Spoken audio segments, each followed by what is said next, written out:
Like 69 and 420 like mean something else. 67 just Yeah. doesn't. And that's why it's, able to be said so much. It ruins my life, like, Yeah. daily. Thank you for your sacrifice. Anyway, there's the origins of 6-7. If you would like to know the origins of any other brain rot, I probably know it. So, and I feel dumber because of it, but here I am. I wish I'd recorded before you said all that. I started recording basically at the end. Okay. Oh, man. Yeah. Okay. Spencer, what'd you ask? I said, what is the origins of Skibbity Toilet? Oh, God. There is none. It was a TikTok that the guy, was making, and it was just a bunch of, random shit he was saying. And it's basically what you say when you can't say what you really want to say, so you just say Skibbity Toilet. So he was just scatting, and then a meme Yes. erupted? It came from He basically I actually know this one. It's from an animation that somebody made using, I think it was Gmod or the equivalent. I think so. Gmod or SFM. Yeah, and they just used a song that had, basically, yeah, it was a song with scat lyrics as the background. Just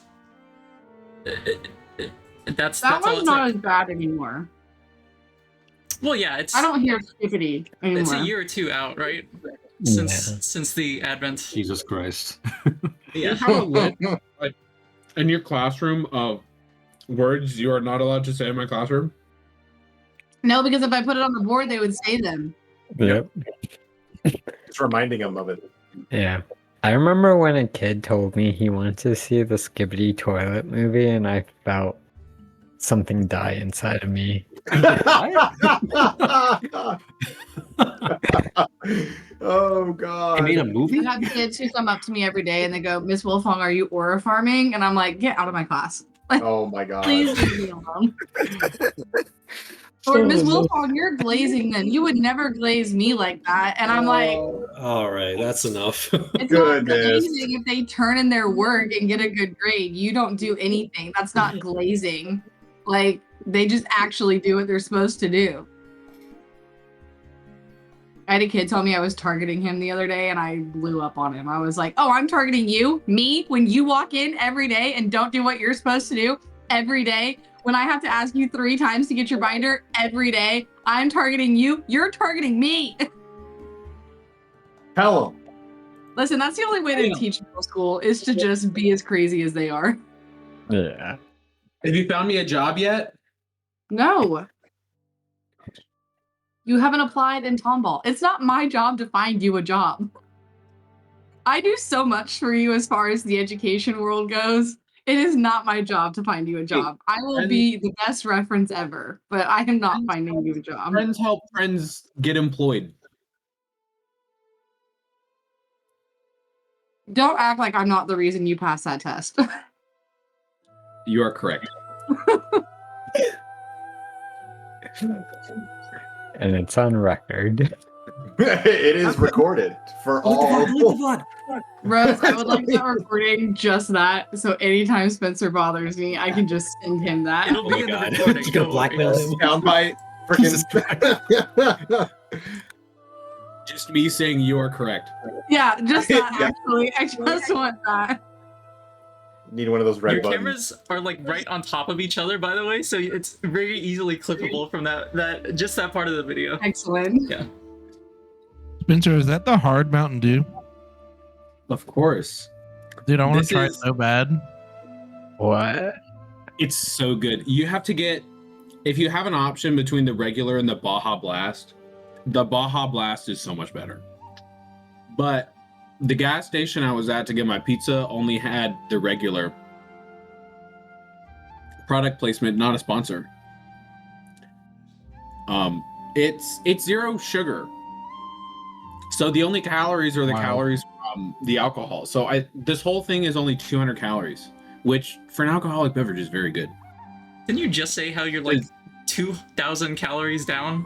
I feel like having the calories would not hurt in this case. Yeah. I mean, it wouldn't be that bad.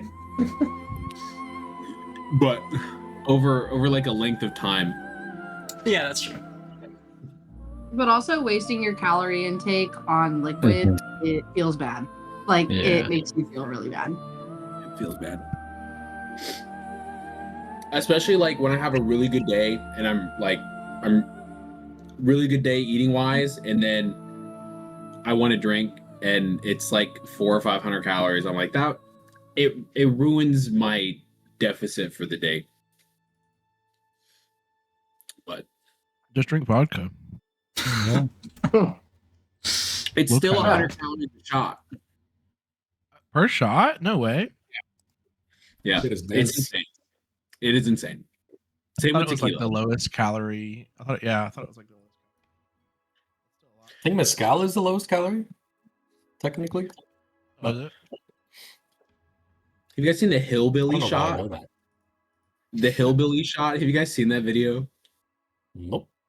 It's some guy in the middle of Appalachia somewhere. He's not wearing a shirt, but he's wearing overalls, and he has a bottle, like a jug of moonshine in a mason jar, and he's like, "I'm gonna show y'all how to do the hillbilly shot," and he pours the moonshine in the mason jar and just downs it. And he's like, It's like half a liter. Oh my "It's god. so much." I'm like, this guy's gonna die, but he's like 80 years old, still kicking. That's how those hillbillies do it. Like Bro, the classic, the lady it's like a video of the lady, and she's like, just a couple of shots of Vodka. tequila, Yeah. vodka. Is it It was vodka? just orange. And she's like,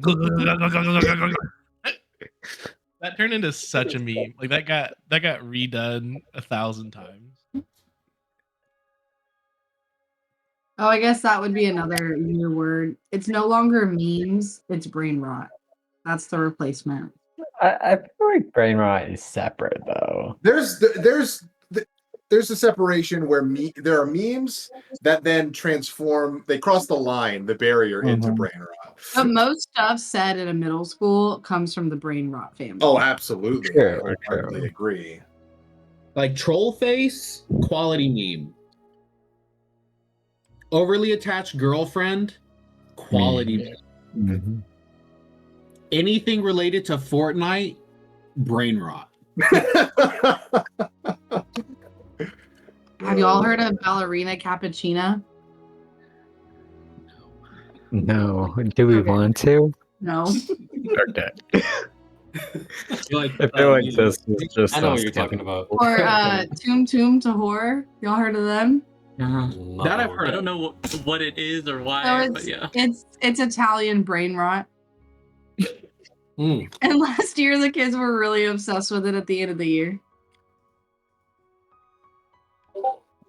Is it Literally this? look it up. Look up Italian brain rot ballerina cappuccina and see what comes up.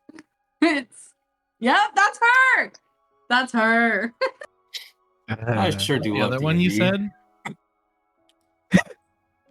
Tum to Horror. is All right, that? let's recap. There's a shark one too, and he wears sneakers, but I can't remember what his name is. Yeah, I will need a recap. I have no idea what's going on. All right. We haven't Spencer played, does. I think, since the last time you were on.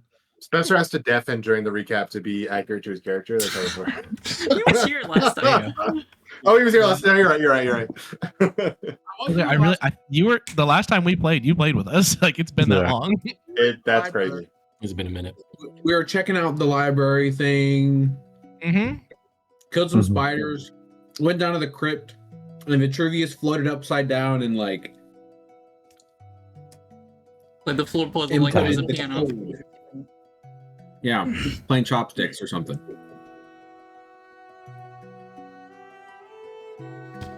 That's really it. We went down both wings of the rest of the building. We went into the one side first that was actually super unhelpful. And then we went into the library and we found the 2 words that we needed. That Kublo had actually already found the 2 words, but we just weren't sure or confirmed that those were the words we needed. Yeah, and given how one of the passageways led to just a bunch of monsters, I think none of us wanted to take the chance of just going without confirming the words. Yep. I will not And accept the then- slander that one of the sides was completely unhelpful because you found one word on one side and one on the other. Oh, really? I didn't Yes. mean completely Hey, we got unhelpful. I experience mean points, right? dangerous. No, that was Adam that said that. I said that. Sure. It felt like we did that. We like opened we were like super tactical and we opened all of the doors and I didn't remember finding one word over there. I thought we found them both in the library. So I was like that was really annoying. Like we were like being super careful and like nothing happened. I think you said like one spider showed up and it was kind of just like, all right, with like 5 of you there, like you dispatch it. It's fine. Like move on. But you know what? Had we not done it like that, we would have run into another A horde of zombies. Like yeah, like who something. knows? All good. Yeah, basically, And then all we have left we is went down and opened up. Yeah, we used the keywords we've used so far were, I can't remember the first one. Last time we used high main, and then we're all the last passage, which we haven't been inside. The keyword left is Pathfinder, the center pass, which also I put in my notes was we were kind of wary of that one because apparently many tales our guide said like that term, like the scripture that he read from a book was like completely different from his version that he has with him. Like the historical scriptures had changed at some point and we're kind of nervous as to why that might be.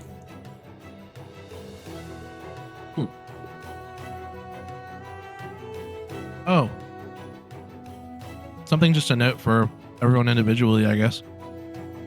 As we have found a handful of different magical items that we have been, for the time being, wink wink, have to give them back, wink wink, allowed to use for our own safety. Why do we have to give them back? Yeah, because they're 'Cause they're- artifacts. They're religious artifact heirlooms that we have to give back to. Yeah. Many Yes. tails.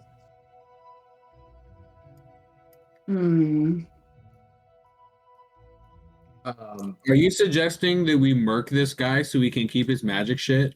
Because Not at that's what it all. sounded like you just said. Not even half of that.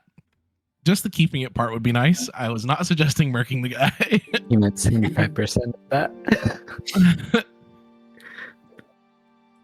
Will you get rid of him? Wait, you want me to kill him, right? No. No. Real quick, the character building question. yes. While we're Oh, yes. Oh, yeah. while y'all are conversing, when your character looks in the mirror, what's the first thing they notice that they like, and the first thing that they notice that they would like to change potentially? We're getting superficial this session, y'all. Well, for Vitruvius, I think that his shackles would, every time he sees them, kind of bring him down a little bit. So that's a little more than superficial, but I'll say that's like actually a good answer. he likes his horns. He thinks his horns are badass. They're like little curly ram horns that are just like right there. He thinks they're cool. I think Maggie likes her eyes because they're the same as Nico, so it's the only thing that's like 100% identical about them is their eyes. I was thinking the same. Mhm. Yeah, but then probably the thing that she hates is her hair because it's curly, and she probably has to try and like mat it down every day to like get it to do something. Embrace the curls. I think I've asked this before, but Nico and Maggie are identical or fraternal twins? They'd have to be fraternal, right? They have to be Fraternal, I think. Yeah. Yeah. like they look like twins, like you can tell that they're twins, but I mean it's just like, you know, when that sibling gene is really strong kind of thing. Right. The same idea. The only thing that is 100% identical about them is their eyes, because Maggie is a little bit tanner than Nico. Well, now they may be the same because we've been out exploring. It's been a but couple of days. We've been strolling about. when y'all met them, Nico would have been like slightly paler than Maggie just because she was out in the sun more and he was not. Did not touch grass. No. Yeah. Touch grass, kick rocks. I think what Nico doesn't like about himself at the moment is his burn marks that he got from the fireball. That's fair. That's yeah. So Your much. honor mark? He's gotta embrace the Zuko, but it's not quite there. You look badass now, so. Well, he's not confident in it yet. Oh god, that's something else that happened last session. Gaia got like spider bite scars on her arm from the battle in the library. Oh yeah. Sorry, that was just something I remembered. Got the poison veins. Did Maggie Yeah, take any permanent damage from the mimic? I think we rolled for that, and you I think succeeded on your succeeded, shitting right? throw. Yeah. Yeah. And I did. It was a small thing. It wasn't consequential because you would have failed the saving throw anyway. But the DC is 15, like I said last session. It's actually 12. Not that anyone remembers that, but I did lower it because I felt like 15 was a little high. So there you go. Thank you. Nice.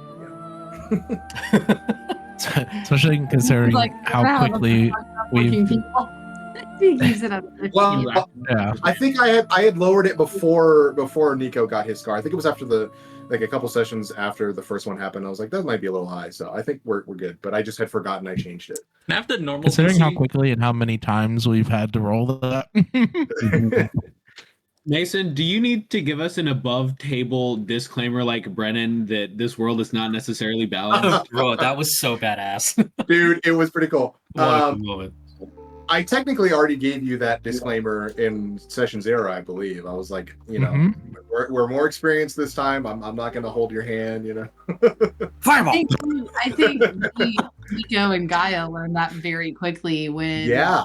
True with the captain. tried to, like, Yeah. fight off the captain and we got captured real bad. It was Like, Baron it was Barbarian. embarrassing. I was like, oh, first fight, here we go. Like, we're ready to beat some ass. And then I was like, Fuck, no. Sea Baron. That was Mad Eyes.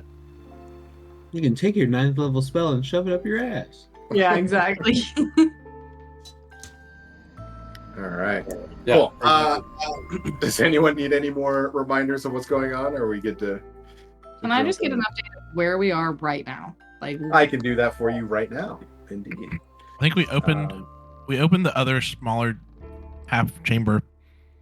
are we like on the way to the next chamber, or are we already there? Most of us are already in it. We already explored it, and we found like an air vent Mhm. in the corner of one in that room. Yes. All right, here we are. Is everyone on the map? Ah, Yep. And I'll actually reveal a little bit more of this just to make it nicer to look at. Oh yeah, there's another door in the main chamber that we've never looked behind. oh, that's right. That is the Pathfinder. Yeah, that door is. No. No, Yeah, like The yeah, back closet. Continuing- It's the water closet. yeah. Continuing down the staircase path, we assume. So just to set the stage here a little bit, I'll say you all have just entered into this second chamber on the left-hand side from your perspective, having Samuel having used the key and opened one of the cases and grabbed what looked to be a bottle of some kind of blue liquid that he grabbed, and the rest of you are just kind of stepping in gingerly, inspecting the chamber. I forget who exactly noticed it, but kind of looked up and noticed that there was a small kind of slit of space. Yeah, Vitruvius, I think, at the very top edge of the wall, with just enough space for what one of you surmised would be an air vent for a subterranean space like this. But you all are just kind of stepping in here, the first foray into this chamber, specifically making these observations. That is my biggest contribution to this campaign.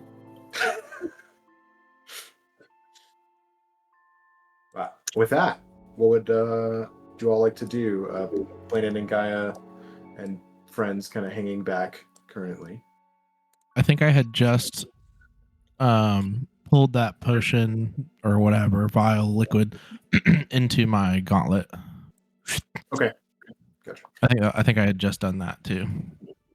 Wait. So Did we already explore this one? Yeah, that was the one you died in. Oh, got it. Okay, Get rid of the sword. now we're over here. Correct. Okay, Yeah. How are you we on just need health? one more word. What? How are you on your health? You look kind of hurt. I'm about halfway. Oh, that's not good. About halfway. Yeah, my max is a 28 and I'm at 15, so a little over halfway. Not terrible, as long as we don't, have another issue. Episode.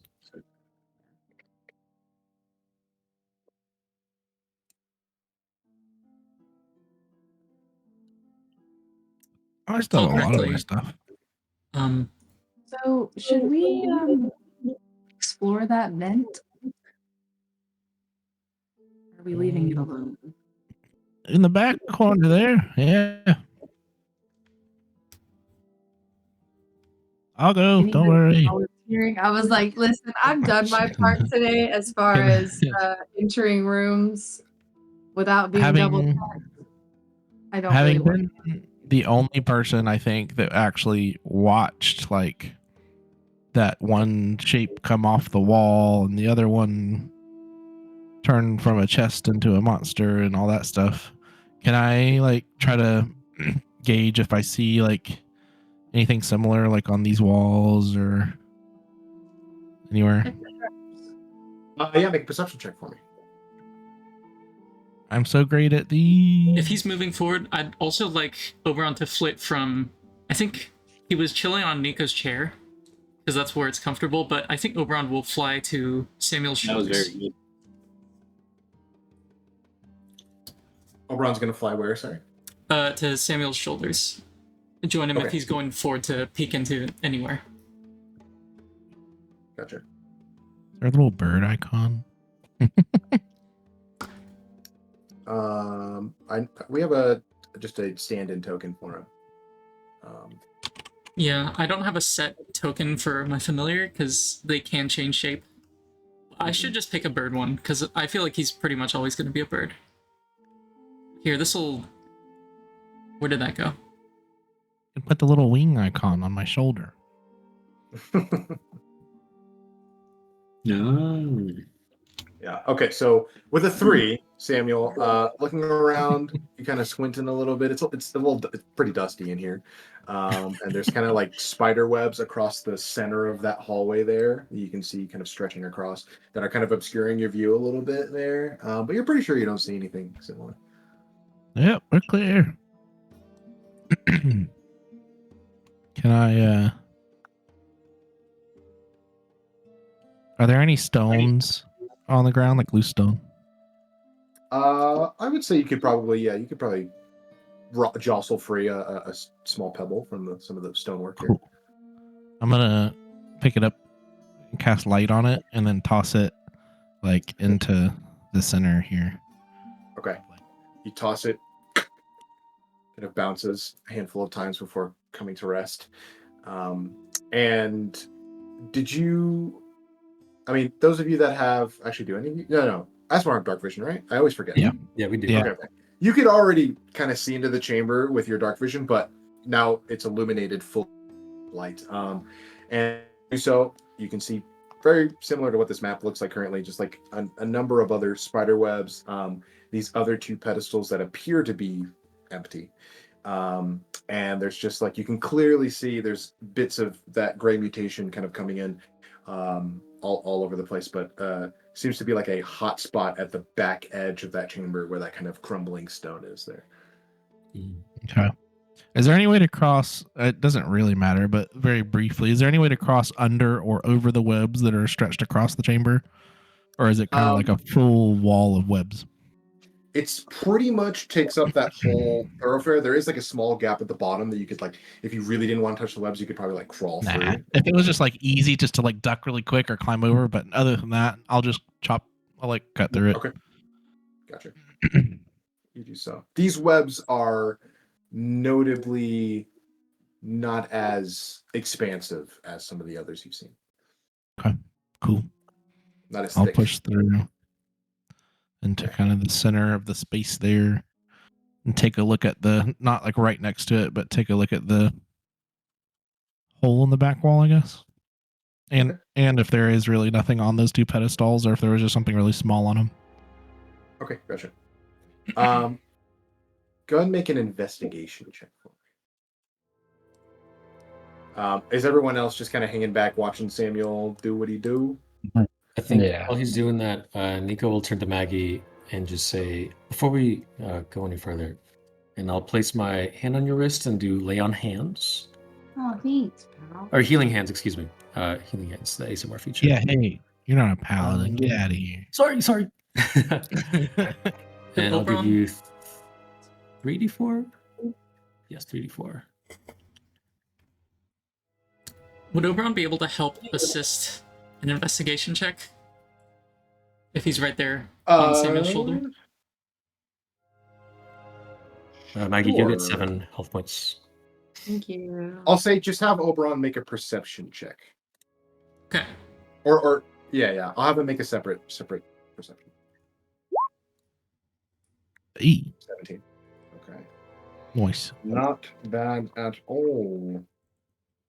Samuel, as you kind of inspect the area here, you're pretty certain that there's nothing on the pedestals here. You kind of like pass a hand over and just trying to look for maybe some kind of like invisible item or something. But seems barren, old, and they're also kind of like covered in webs and things like that. You get the sense that seeing some of the evidence from the skeletons and on the floor, and kind of the state of the other chamber that you were in, seems like some of the items were successfully removed and others were not. Just kind of what you surmise from what you're seeing. But as far as this section of wall at the back, you just kind of look over. You don't see any signs of what appears to be any of those blob creatures you saw before at the moment.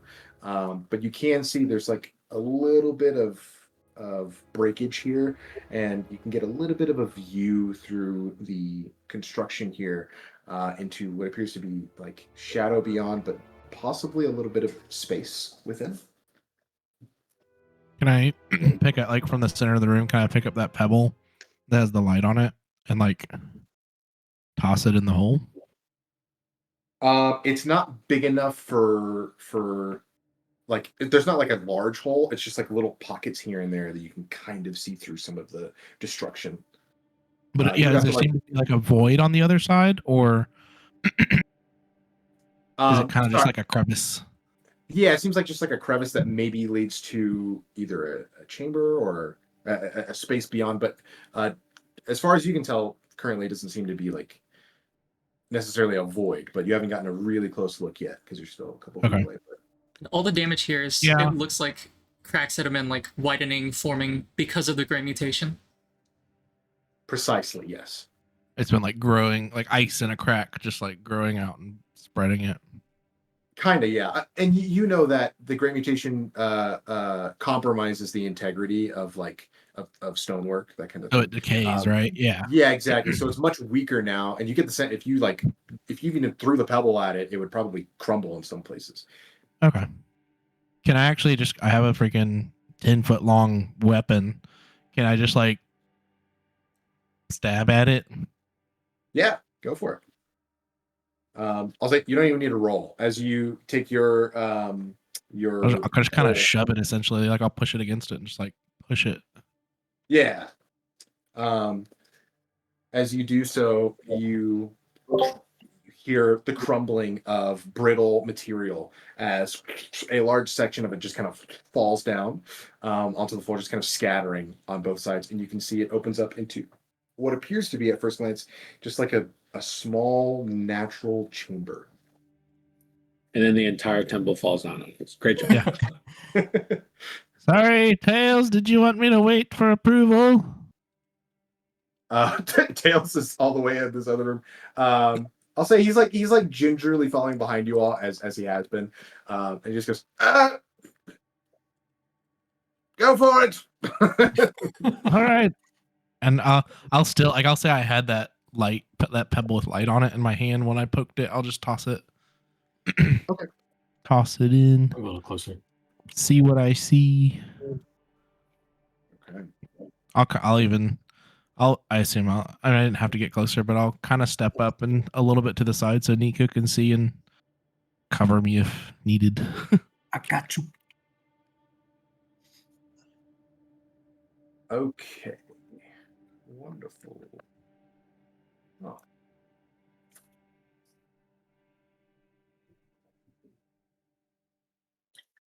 Is Nico in wheelchair or full Optimus wheelchair. Prime form? Wheelchair mode right now. Okay. He's rolling. Have I witnessed rolling. this prime form? What's up? Yeah. It's I don't good. know. You Oh. did in the swamp for a brief moment. Oh. I did And when we were potentially coming before. into the city. Yeah. It's when we got like jumped by those guys, and then we like Mhm. just kicked their asses. Yep. Yeah. I'll say as you move into the chamber, you can see what appears to be essentially like I said, just like a small offshoot cavern, quite possibly having existed here when the actual temple was constructed, but just kind of leads into the natural stone here, and you can see that this entire cavern has been entirely transformed by this gray mutation. All of the stone there takes on that coloration, and also you even notice as you throw that pebble, almost similar to like sediment, as it skids across the ground, there is actual damage that is caused by that little pebble just like skipping across this surface, just giving you a sense of like how brittle it can be in certain places. Softer but than dirt. in some ways, possibly. But as you take a look, it just looks essentially barren at a first glance. It just enters in a couple feet and kind of goes around a slight bend.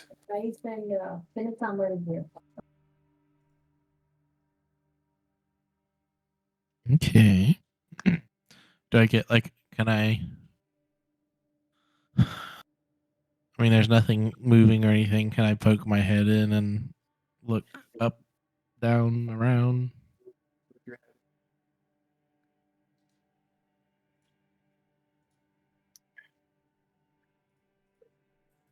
You don't see anything on the ceiling, and as you look around, it seems like barren cave walls at the moment. Okay, and it's just like about a 5-foot space, right? Yeah, it's not huge. It's like a small Okay. little cavern. How does it But smell? it doesn't seem like it leads to anywhere. Yeah, how does it smell? I guess. Make another perception check for me.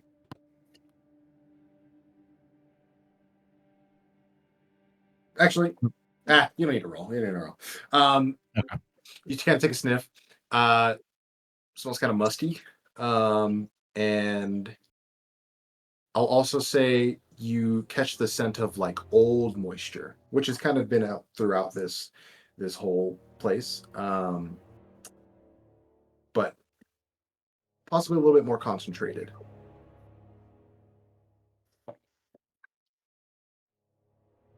Smells wet. Ew. Doesn't seem to go anywhere. Is it just like a random pocket? I think this is just kind of the edge of it reaching the space.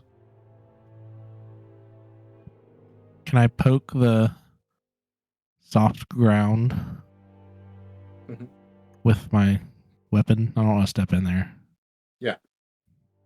You kind of poke it. How forceful are you being with the poke? I mean, I'll touch it to it, and if it doesn't like immediately fall, I'll give it a shove. Okay.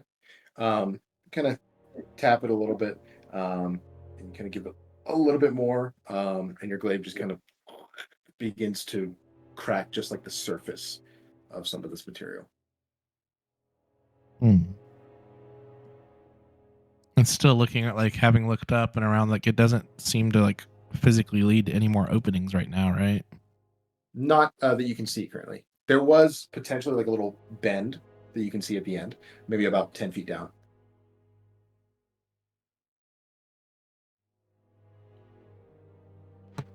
Kind of like really put some weight on it on the ground to see if I could step in there. Yeah. You want to use your foot?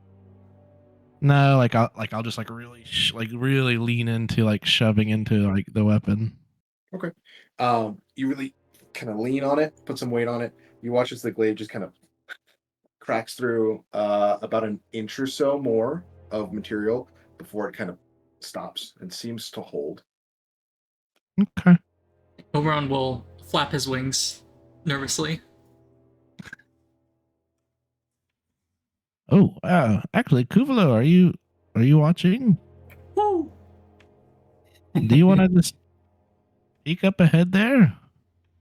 That's way better than me walking. Oberon will hop down, turn his head like 180 degrees. Woo! I guess Oberon will... yeah. I'll have Oberon fly in a bit. The Lightstone is still in the room, right? Yeah. Yeah. So I guess hopefully that'll help with an owl's dark vision. Could I just peek around the corner just to make sure that there's nothing waiting to attack us from... You said the room goes in a little bit and it seems like there might be a bend, but it's hard to tell. Yeah, there's like a bit of shadow collecting in that area. Okay, so as a tiny familiar, could Oberon like move ahead a little bit and see if there's Yeah. Do you want him to like? Do you want him to fly in there or just kind of hop? Yeah, I'll have him fly. Because flyby won't provoke opportunity attacks when he flies out of an enemy's reach. So in case he needs to fly out of there, Gotcha. he'll Okay. just like hover like I'll 5 say- feet off the ground, move slowly. Yeah. Okay. There is an extent to, as far as I understand, to how slow birds can fly and still remain in the air. So there isn't a ton of space for him to keep moving. So he gets about to the edge of that wall and kind of has to just like hover there for a second and gets a look. Go and give me a perception check. Okay. That's a 9. 9. Okay. You didn't need to roll particularly high for this, but what he notices is there is a section of the room goes in about 10 feet, kind of ovular shaped. There's a slight bend around the corner, and he can see that there is some more extensive damage in the flooring around this slight bend. It goes not more than like maybe another 4 feet to the side here, to the right, from your perspective looking through where Samuel is. And there is damage on the flooring that just kind of breaks away and leads down. It seems like a small little opening that you can see the end of. If you'd like to get closer, you can have to do so. Would there be enough space for Oberon to try and fly in a bit and maybe land at the edge of that? Yeah. He'll be further back than the edge, just in case the ground like happens to crumble under an owl's weight. Certainly, Okay. He's not that heavy, but just to be safe, he'll like tiptoe to the edge. Yeah, I got you. He gets into this chamber, and there's kind of a slant to the roof of this chamber here. And as he gets to the edge, you can see that there's like almost like a tunnel, but it isn't. With a 9, doesn't necessarily look worked, but potential just damage through the stone. Can see like a view of something beyond as he looks down into I guess technically you through his vision, looks down into a view of what looks like another chamber below. So, looking at the map, if I'm guesstimating where he'd be right about now, it'd be like here-ish. You see that ping? Something like that, yeah. Somewhere Okay. around in this area. Yeah, exactly. Okay, with that in mind, with Oberon's, I feel like Kubel probably has decent enough like spatial reasoning skills. I think she'll fly back to Samuel's shoulder, and I will say, I think it's obvious enough to see. I will note that the view of what looked to be a chamber looked to be several feet down. Further Yeah. down. so it would be like maybe potentially. This is me thinking out loud. if we were to keep going down this staircase, well, if we assume there's like more staircase back the way we came and it were to keep going down, maybe, just maybe, there'd be a chamber below. Potentially. I think Oberon will make that assumption. Kuvula will make that assumption and fly back to Samuel's shoulders and like try and signal that by like pointing his head, nodding his head back in the direction that we came from. Okay. Right. Suppose we're all clear. Nico, we can head back. Alrighty, sounds good.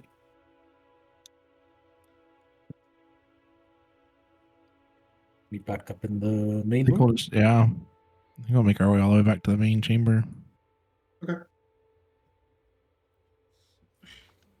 And as we come back out and I look over towards the rest of the party in the open chamber, and I'm like, oh, hey, we never looked at this other door over here. Oberon will tap on that door. Okay, just like with his beak. Yeah, he'll flit over, land, tap on it with his beak a couple times, and then fly back to Samuel. Okay. He lands right next to the skeleton that's laying on the floor, and kind of taps with his beak. There's a dull sound of stone clinking, but other than that, nothing happens. It's a little ominous that there's a skeleton right in front of this door. Surely that doesn't mean anything. Do we have does it have a lock on it? Does it seem open? Does it have a As you door look, handle, or is it just like a, I don't know. I will say the door I used isn't a great example. It is like a full-on just slab of stone. There is no visible door handle or anything like that. But it looks like there are like slots. It's like a separated section of wall. Yeah, it is very clearly a doorway, but there's no visible way to open it. There's not like on the wall next to it a lever or anything, right? Not that you've seen, no. But the passage, the text that you read, that kind of gave you the instructions for this puzzle, is on that slab of stone in between those two doorways. And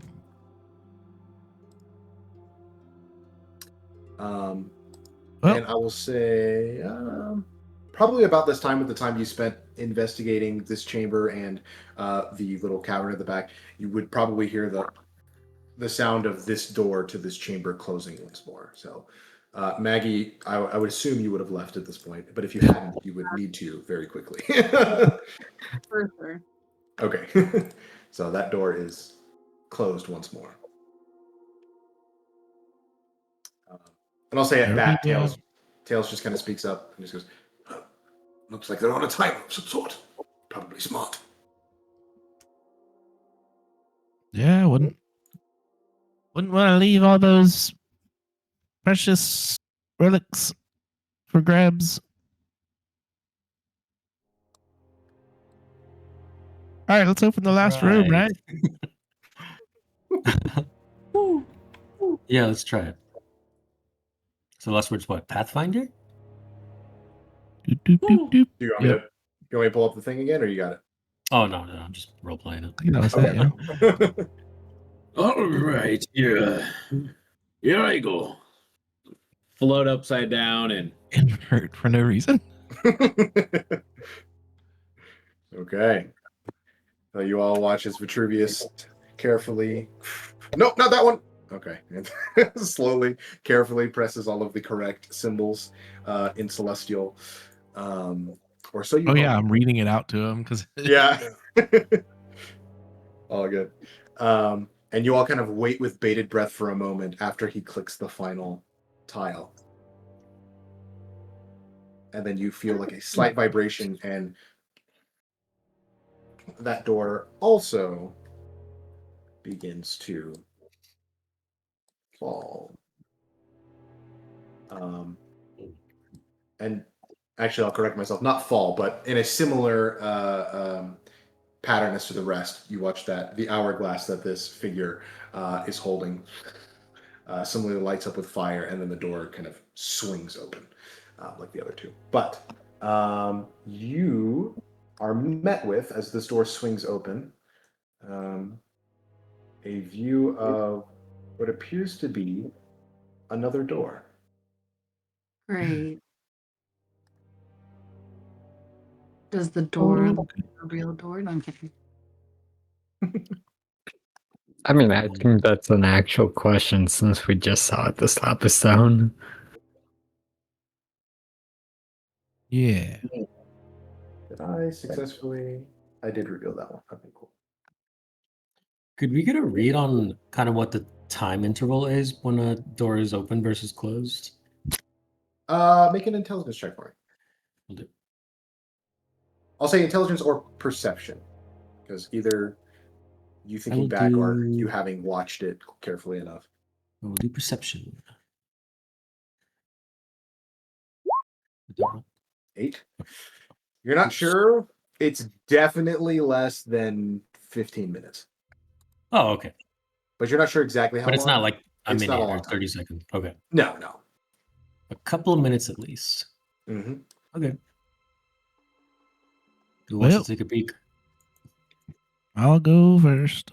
I'll be right behind you. Call me the expendable. Is Oberon still? Oberon will fly back up onto Samuel's armor, shoulder Okay. plate. Cool. Is it an actual door this time, or is it like a? It appears to be a door.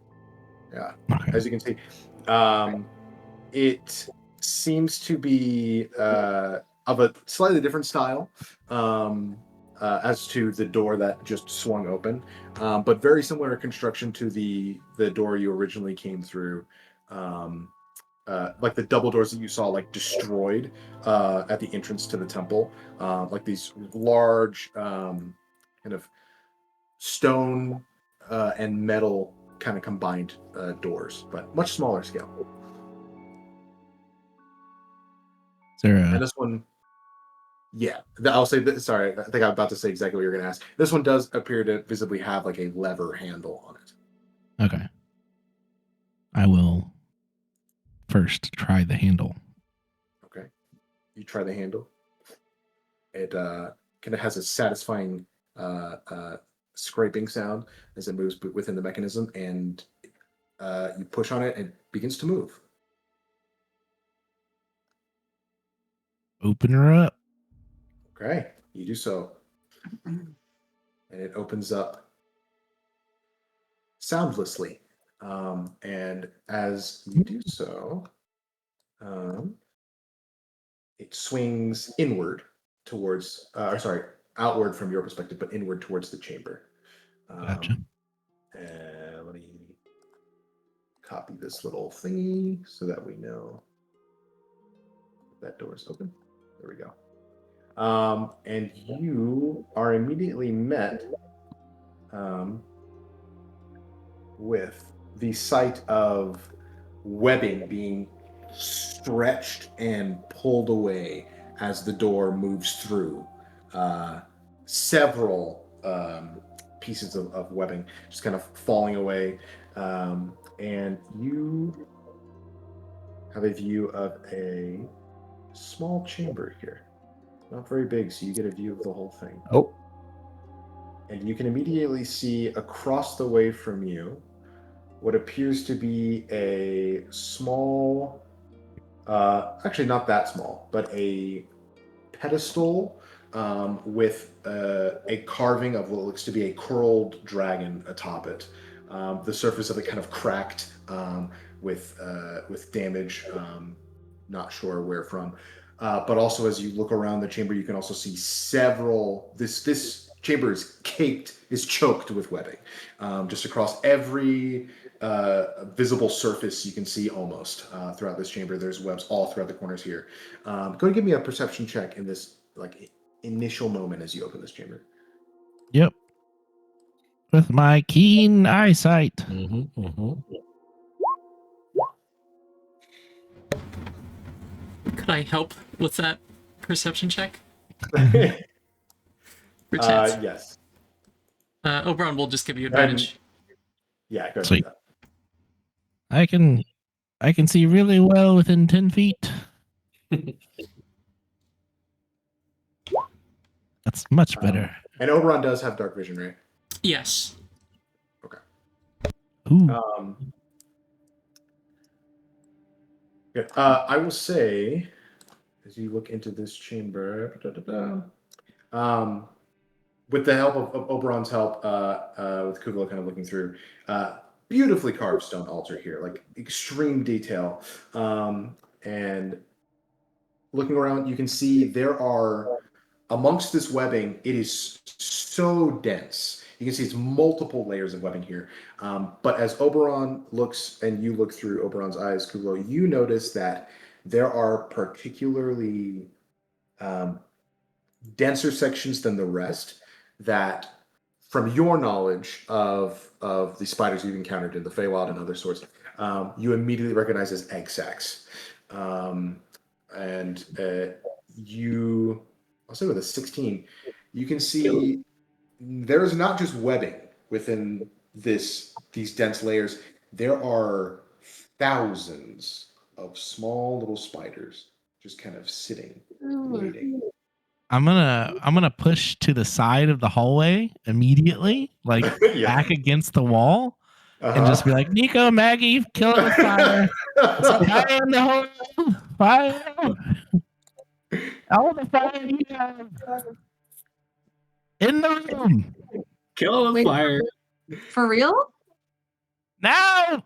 I will say, Samuel, as you step back and you start screaming, you can see just along the floor towards you. We're gonna. Does a. Let me see. We're gonna fly back from the chamber, like hooing and like trying to instill panic in everyone else to hope that they come kill the. Does a 15 hit you? No. 15 does not. Okay, so you just watch as this swarm of spiders starts crawling up your leg, your armor, and just attempting to bite, and they're just crawling up your torso currently. No, we know. What are you all doing? As I see this happen, I'm still floating upside down. I'm gonna like look up and I'm gonna create a whirlwind right in that doorstep. Okay. Like right in front of me, basically, like just inside the room. Yeah, right in front of him. Right in front of him. Let me throw that description there. Gotcha. Does it suck anything in from a 5-foot radius, or It makes it a strength throw to escape it. I see. I mean, to be fair, if Samuel was like, light the shit on fire, Maggie would have lit that shit on fire. Okay, fair enough. So, like, she would have been like, for real? And he would have been like, yes. And then she would have just done it. You're like, for real? And he turns around and his entire chest is covered in small spiders. Essentially, yes. For real. So, I will have cast Sorcerer's Burst. Or no, I wouldn't. Let me see what I have. It's gonna be. Yeah, could I also combo can fire like a firebolt with the whirlwind to make like a little like fire tornado? Sharknado. Let's see. So, okay, so order of operations. Samuel, you're yelling for this to happen. Vitruvius, you technically are like floating here above, and you like immediately create this whirlwind. That's your intention. As I see the spiders start to swarm him, and like I can see a little bit past, I just. Okay, gotcha. Yeah. So like right there, right there, right in front of him. Yeah, whirlwind In the chamber. Okay, so 5-foot radius. Oh goodness. So last time we just see what it must have seen a strength saving throw. We'll say it encompasses the height of the chamber. Yeah, absolutely. Okay, so they need to make a strength saving throw. I can almost guarantee you it's going to be a failure. But you never know. A That plus is a proficiency. 9. Yeah, no. I don't even know my spell cap. I don't know what it is, but it's It's probably high. So I will say, as this happens, just from the assumed strength of this whirlwind to be able to restrain a creature of medium size. I believe it's able to do, right? Yeah. The 15. webbing, 15 DC. Yeah, they failed. The webbing in the front half of this chamber immediately gets like whisked up inside. And I will Cotton say, candy machine. because the spiders are attached to the web, as is their nature, you actually pull up another swarm. Oh, that was no. within, and just Oh, cool. there's a tornado Awesome. of spiders in this Awesome. chamber Spider-nado. and webbing. At the same time, Maggie, you start running in to cast Fireball. Is what you're doing? Yeah. Well, Okay. it's not fireball, but it's Sorcerer's Burst, and I'm just gonna Sorcerer's try to. Burst. But you can make it fire, right? Yeah. Yeah. Sick. I can make it almost anything I want. It can be acid, cold, fire, lightning, poison, or psychic.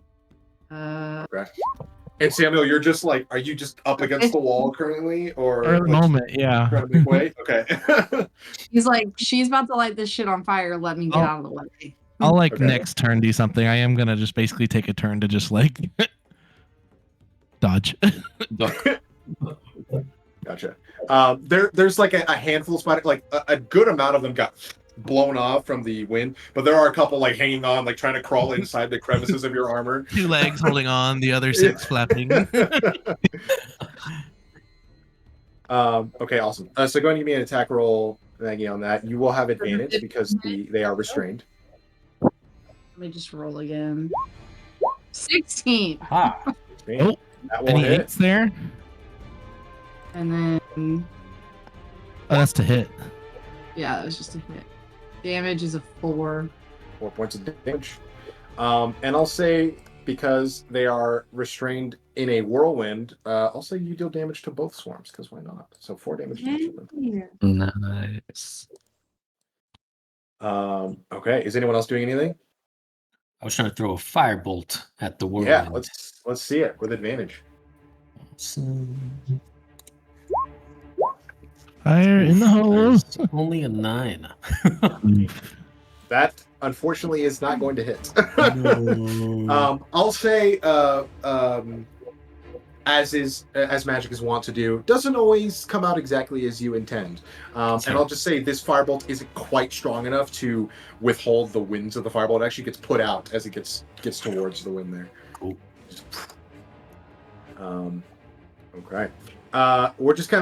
We're not really in initiative right now, just kind of loosely taking action. So anyone who else hasn't acted yet can do something if they'd like. Although this hellway is a little cramped. Like give it a turn when you think it's been a minute, like a turn essentially. Then I'll do something. So I don't know if they. Just to be fair to what I think is happening, I don't know if they would like have a chance to try and attack me again or what. But Yeah, we'll get to that in a moment. Hublo, back up on the surface, now that she's seen a huge clutch of eggs get attacked, is going to be more actively looking in her main body around for spiders that may be crawling in after them. Oh, gotcha. Okay. Well, you're still in the bubble though, right? Yeah, in the covering bubble. the entrance. But, you Gotcha. know, the Okay. bubble's transparent from the inside, so, you know, I'm just looking Yes. around. Oh, making you mean from the roof? That's is what right. you're talking about. Yeah. Gotcha, Well, gotcha. the roof, really anywhere. She's just looking around for Yeah. spiders. Gotcha. You can make a perception check for me if you'd like. Okay, this will just be for while they're down there. I guess this will be for whenever she's looking. 21. Okay.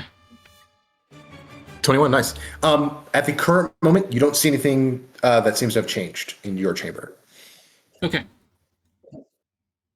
Cool. Is anyone else trying to like sneak in there and get an attack off, or are we just waiting for everyone else to figure it out for this group here?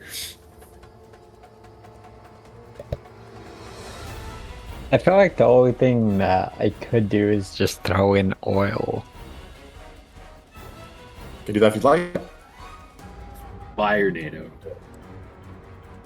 I'll say while everyone's kind of frozen in indecision, there will be one more attack here. Do this. Are they restrained? That's a by the- 22 to hit you, Samuel. That will hit. Okay, cool.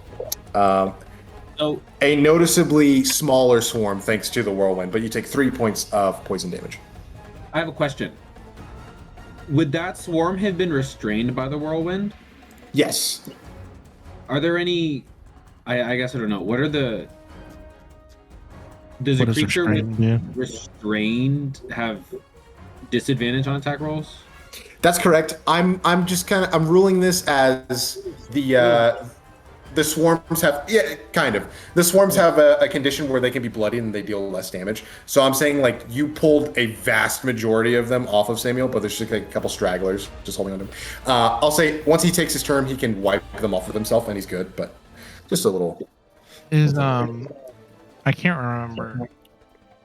I had protection from poison, which lasted an hour. Did that get used up while we were doing the library search and stuff? I believe it did because otherwise I believe I would have written it down as having carried over.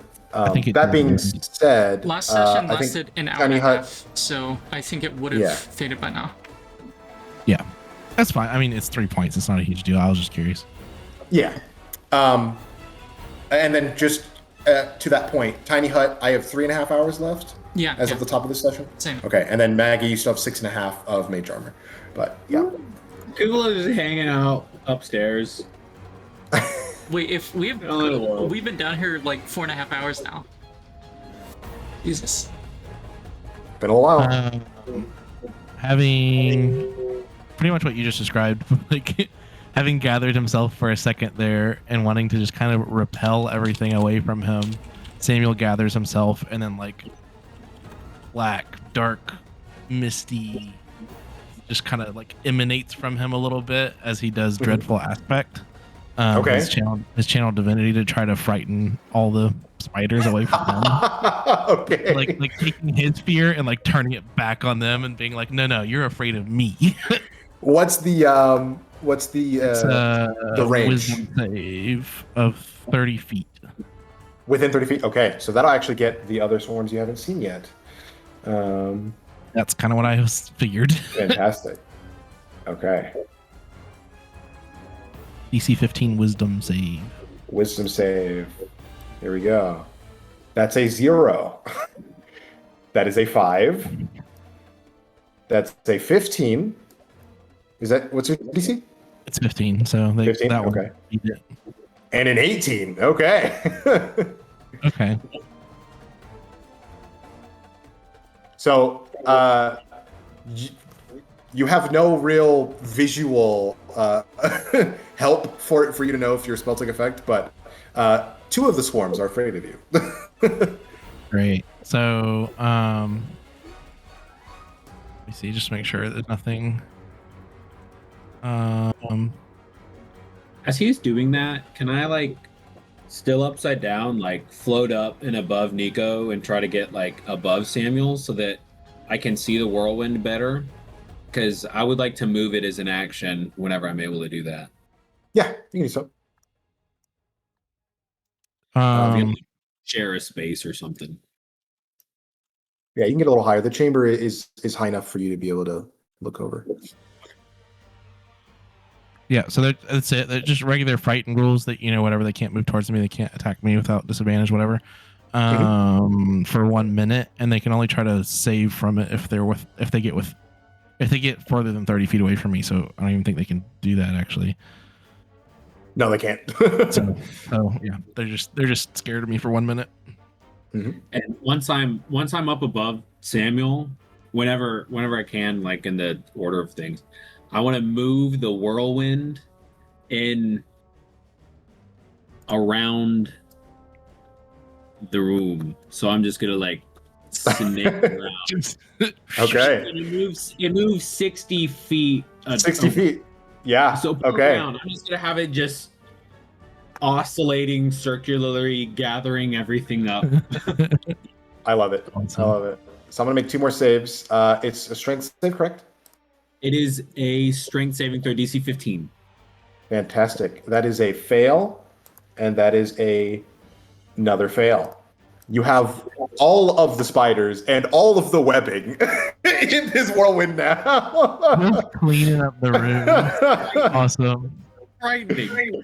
If I still had an action, I would do something really fucking sick right now and do a searing smite on the whole column of spiders. But I don't have They're an just action, little so- baby spiders, guys. Nah, they're spiders. Blow them up. But yes, I will say, yeah, you essentially just have a spider tornado right in front of Samuel currently. Is anyone doing anything while this is going? I will attempt to throw Just another watching. firebolt. Okay, yeah, go for it. This will deal damage to every single one. Is this also an advantage?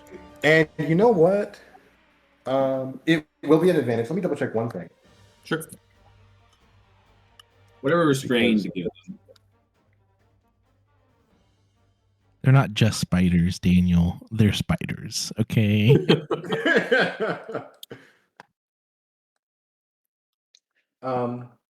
Creature speed is 0, disadvantage on attack. Yeah, it's disadvantage on dex saving throws. Yeah, all that kind of stuff. I'm rolling. Yeah. Okay, that's better. That's 18. 18. Yeah, that'll hit. Go for it. Roll damage. Ooh, that's 13 fire damage. Okay. Fantastic. 13 fire damage to every single one of them. There you go. You do that, and you can see the amount of spiders within this whirlwind has significantly diminished. You get the sense that possibly one more hit will do it. I'll step over and let Maggie take a shot. Finish them. I will. Seems a bit extreme. This is a pretty extreme extermination session here. There's literally a flaming tornado. I would love to watch this animated. Incinerating This would just be spiders. so cool. Okay, I'm not. I don't think I've used that many second level spells today. Spider No. rotisserie. Spider rotis. I'll just do another sorcerer's burst. I don't need to waste Okay. a second level spell. on Anybody in this. the mood for roasted spider? Well done. I do get advantage though, right? What'd you say? I mean, You get advantage. Advantage? Yeah. these things are so big, they're like crabs, basically. Like, we're just having steamed crab after this. Ooh, that's not great. 15? Yeah, that hits. Firework. Damage. 6. Another. No, please. No. Why? Sorry. Another brightening of this flaming tornado before you can see just not even bodies being left, just completely incinerated by the flame. Yeah, just ash falling to the floor. And I can't really show it on the map because all of the webs are attached to the map, but this chamber is clean now. Nice. We should have just done that the first time. I think we would have had a much better outcome. So how Well, much that was would it great. approach all of our situations? Just blow it up? Yeah. Woo! I mean, not all of our situations, but this one worked really well. Is the pedestal still intact or did it get damaged? Yeah, I hope it wasn't anything valuable in there. I'll say, well, it'd be up to Samuel. As you look, it seems to be intact. Seems to be the way that you saw it. Yeah. If the room is cleared and the tornado goes away, I'll enter the room. Tornado's still gone. Yep. Yeah, until Vitruvius drops it. I will say there is a little bit of loose stone from that kind of broken pedestal that are kind of like flying into the whirlwind and just like spinning around in it now. Now that is deadly. At that point, Okay. look up. Awesome. Excellent I'll say- work, everyone. Yeah. As I do that, actually, I'll like float up into it upside down and get caught in it, and like spin around furiously upside down like a top. As I drop it and like float out and build the cape. Fantastic. I'm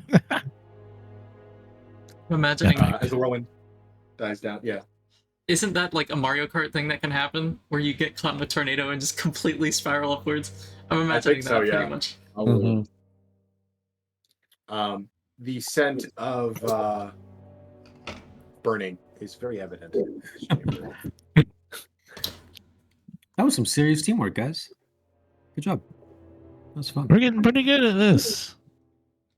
Excellent work. I'll just close call. Thank you, everyone. I think where What no else one is can there? see, upstairs Kulo it has the biggest, stupidest grin on her face, and the air would. I think the torch burning would probably like bring burning brighter in her presence for a bit. Cute. Very cute. All right. Somebody with younger, better eyes than me, take a look at this thing, I'll look at it. Younger, you say? I'll take a look at it. and I'll just cast light on my entire staff, like, or I mean, that's like right now, scythe, and like so, just like light. It's just a freaking beam of light in the room, so the whole room's lit up. Okay, cool. Yeah, you illuminate this entire small chamber, which, given some of your estimations from before, your guess is probably a lot smaller than you might have envisioned. But as you look fully illuminated, you can see, as I said before, this beautifully carved stone altar, a dragon's like extended body, neck, and head emerging from the top of it, and you can see that its mouth is currently open wide, rows of teeth carved intricately on its jaws. Is anyone inspecting anything specific?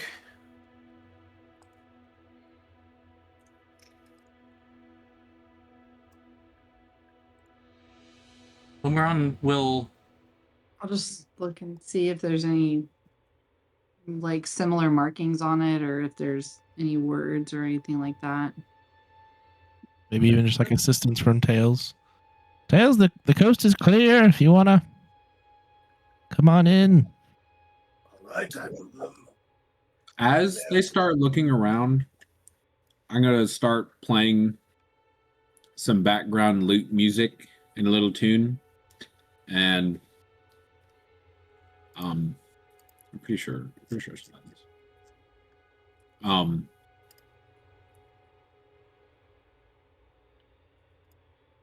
Let me do that. Hold on. I'm sorry. Please hold on. How tall is the maw of this pedestal? Like how far wide open is it? I'd say about 1.5 feet. It's decently sized. If Maggie's taking a look at it, I'll start playing some elevator music on the lute, and I'll just put my hand on her right on top of her head. I'll just palm her head and say, "Look well," and give her a use of bardic inspiration. Maggie, was your intention to be in this chamber as well? What? Was your intention to be in this chamber as well? Yeah. Okay. Cool. He needs to know who all's in the chamber before it explodes. Yeah. Mhm. Precisely. Yeah. Yeah. When Always. when we were entering this chamber, there were 3 statues, right? In the Correct. main chamber. Did the central one have did that dragon or did that figure look similar to the dragon on the pedestal? Yes, and I'll say as Tails beholds the statue here, just goes, "This is very clearly a depiction of what Akka may have looked like."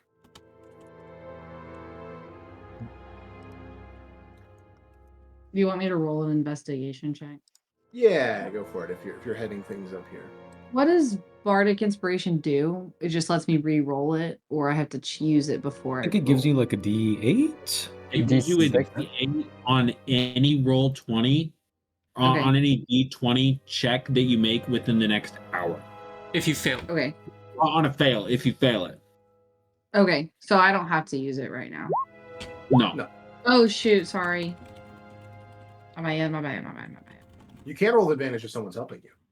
Yeah, I mean we're all. People are, I'm assuming, are helping me. Like Yeah, we're all so you're good. looking at. Okay, well then I think that's a dirty 24. Yeah. Yeah. 24. Fantastic. I will say you immediately notice that looking closer at the statue, you can see the interior of its mouth is shining with like a metallic surface that stands out from everything else. And as you kind of look, this room being very brightly illuminated by Single's glaive, you can see just at the very back of the throat of the statue, it seems like there's a pretty sizable interior to this this carving. You can see just the end of something long and thin, like sticking out from the back of the throat. And I'll say with that super high investigation check, you also pick up on the fact that the metal that the interior of the mouth is made of is specifically silver, a jarring choice considering the gold and blue decor thus far. There must be a reason for that. I'll ask Tails. You know why they would have used silver instead of the traditional gold and blue? I'm not quite sure. That seems to be a strange choice, but maybe it was a different artist or smith. I'm not sure. The thing that's is it like in the back of the throat of the statue? Yeah, it's like the inside of the mouth, and there's even like a tongue kind of resting in the bottom of the mouth. All of that is silver, and then there's like a different material at the back that is just kind of poking out. It looks like almost like the end of a pole of some sort. Can I try to pull it out? In order to do so, you have to stick your arm in, but you can, yeah. Oh my god. Does this seem like a good idea? Probably Do not. it. I'm gonna do it anyway. You got no rogues in the party to check for traps. Nope. Just stick it in, see what happens. Before Maggie reaches her hand in, Oberon's gonna hop into the mouth. Boom! I will say, owls are pretty. I mean, are you imagining Oberon to be like a tiny owl, or like is he full size? He'd be a full-size Like owl, a but pig. if he needs to, he's gonna like try and shove his head in. Oh my god. Like just to stop, like trying to interpose. If this thing is about to bite down, Oberon's gonna try and see if it does that. I will sacrifice myself for Pakistan. Okay, I will say. Oh, God. What was I gonna say? Maggie, you were already reaching with the intention of doing it. Will you stop if you see Oberon like starting to fly forward? That's probably a better idea. I'll just kind of Right. nod at Oberon.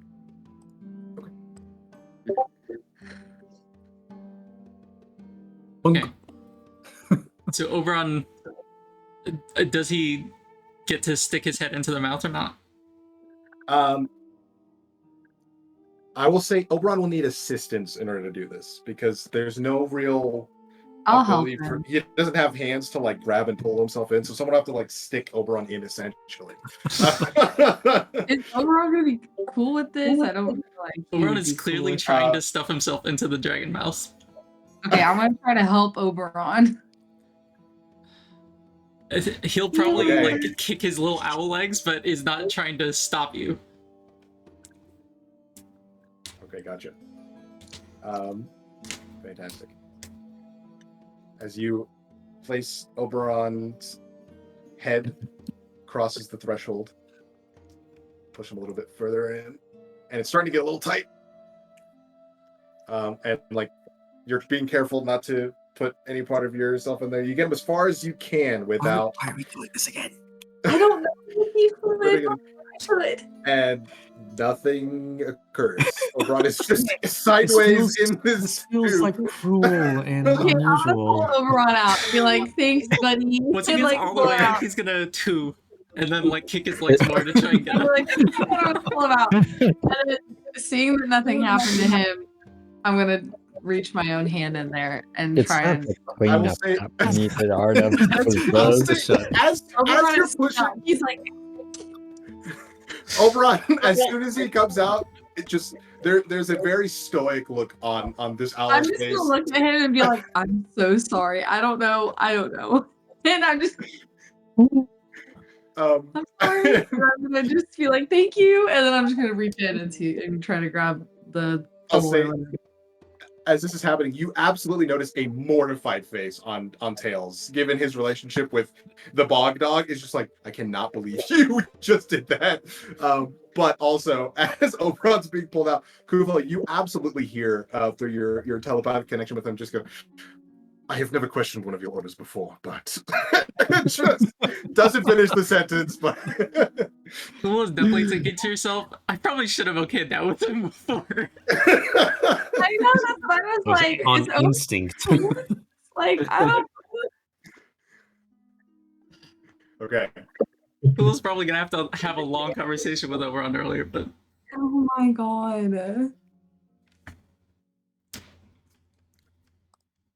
Anyway, and yeah, I will note you weren't able to get him in as far as you probably wanted to, but no, I'm not gonna put the bird through that. That feels like cruel and unusual. okay. Feels like animal testing gone wrong. So Mhm. All right. So Maggie, you reach in. yeah, why not? Right? Okay. As you do so, you reach in and you get to about the point where you're right before your shoulder. So like where your bicep is, like bisecting your bicep, Entire arm. as far as you get before you can like of that pole or whatever it is, and it feels like cool metal as I touch the end of it. And I'll say specifically. I can never tell when something's gonna happen to me or not when it comes to Mason. I'm here for the ride, you know? Be a tad late to bring up, but don't one of you have the ability to make a spectral hand? Literally, you have mage hand. Oh my god. I'll say you're reaching in there. You can feel an end of a piece of metal. It seems like you can feel like the edge of a wide piece of metal. That's it. That's about it currently. You doing anything with that? The greatest sorcerer in all the lands. I feel like it's different though, you know? You gotta like feel it out. You don't get that with a mage hand. It's true. You can't feel anything with mage hand. I can't what? You can't feel anything with mage hand. That is correct. Yeah, you know, I'm just trying to. You can tell I'm, I'm just back here. I'm floating User crisscross ever. sauce in the air, just strumming away, playing some elevator music. Okay. As I say this, I'm gonna try and can I like reach my whole hand around it, or can I just like barely touch my fingertips to it? You're stick touching your my fingertips arm to it right now. further. Yeah, if you reach just a little further, you could probably grab whatever it is. I mean, I'm already here. I'm just gonna try and grab it. Oh. Okay. You wrap your hands around it. This feels like you haven't held many, but this feels like a sword hilt. You want to try and pull it out? I'll try to pull it out. Okay. As you grab it, you pull on it a little bit and you hear a click, and all of you watch in horror as the jaws of this draconic statue clamp down on Maggie's arm, and you immediately begin to smell once again the scent of burning as the metal within this creature begins to heat up rapidly. You We immediately just take... talked about how we were we just talked about how not to do stupid things because this is not the same campaign as last year, and here I am being dumb. Stick it in, This was see your what choice happens. not to use mage hand. You had every. There was no like, oh, we've gone too far. We got to turn back. We can't turn back now. Like you could have just pulled your hand out and used mage hand. Where's my you just arm pulled a Sal. I want you to know, you just pulled a Sal. Can I pull my arm out? You just pulled a Marisha. You immediately Yes. take 6 points of fire damage. Yeah, As the silver that was crafted here specifically to conduct heat begins searing into your flesh. And you are currently restrained by this statue. Can someone get me out of Oh here? fuck! dog? Oh fuck! Yeah, I'll quickly look around and see if there's some sort of mechanic or mechanism. If I I mean, let go, if I turn it let go off, of the or- hilt, do the jaws open? We'll get to that in a second. Why not matter? Here Just you are. outside. Just oh, Okay, so Nico, you're looking around for other things. Awesome. Go ahead and give me a perception check in this moment. why don't we have Dwight do this also? Oh, did I do that? Did I do that? Oh, I hear. There were a they thousand were things both we there. could have done. Okay. Starting with Mage Hand. I accidentally rolled with advantage, but they were both crap anyway. So That's Up to pretty you. poor. Here's the thing. To be fair, I'm just freaking out. this is 100% accurate though, because Maggie has never really sensed real danger in her entire life, so she wouldn't know. I cast Healing Hands on Maggie just to try to like immediately try to counteract what's happening to her. I'm gonna Which slide. is D4s for your proficiency. What's our proficiency right now? 3? Yeah. So And pull out 3 the back- D4s. and start filling the bagpipes up with What? air. So now it sounds like dying animals. How is that?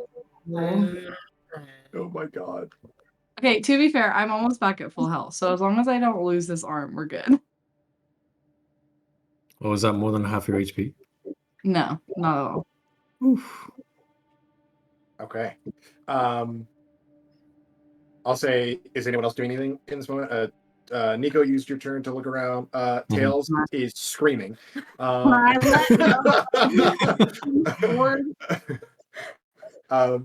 Samuel, did you do anything yet? Oh, you cast.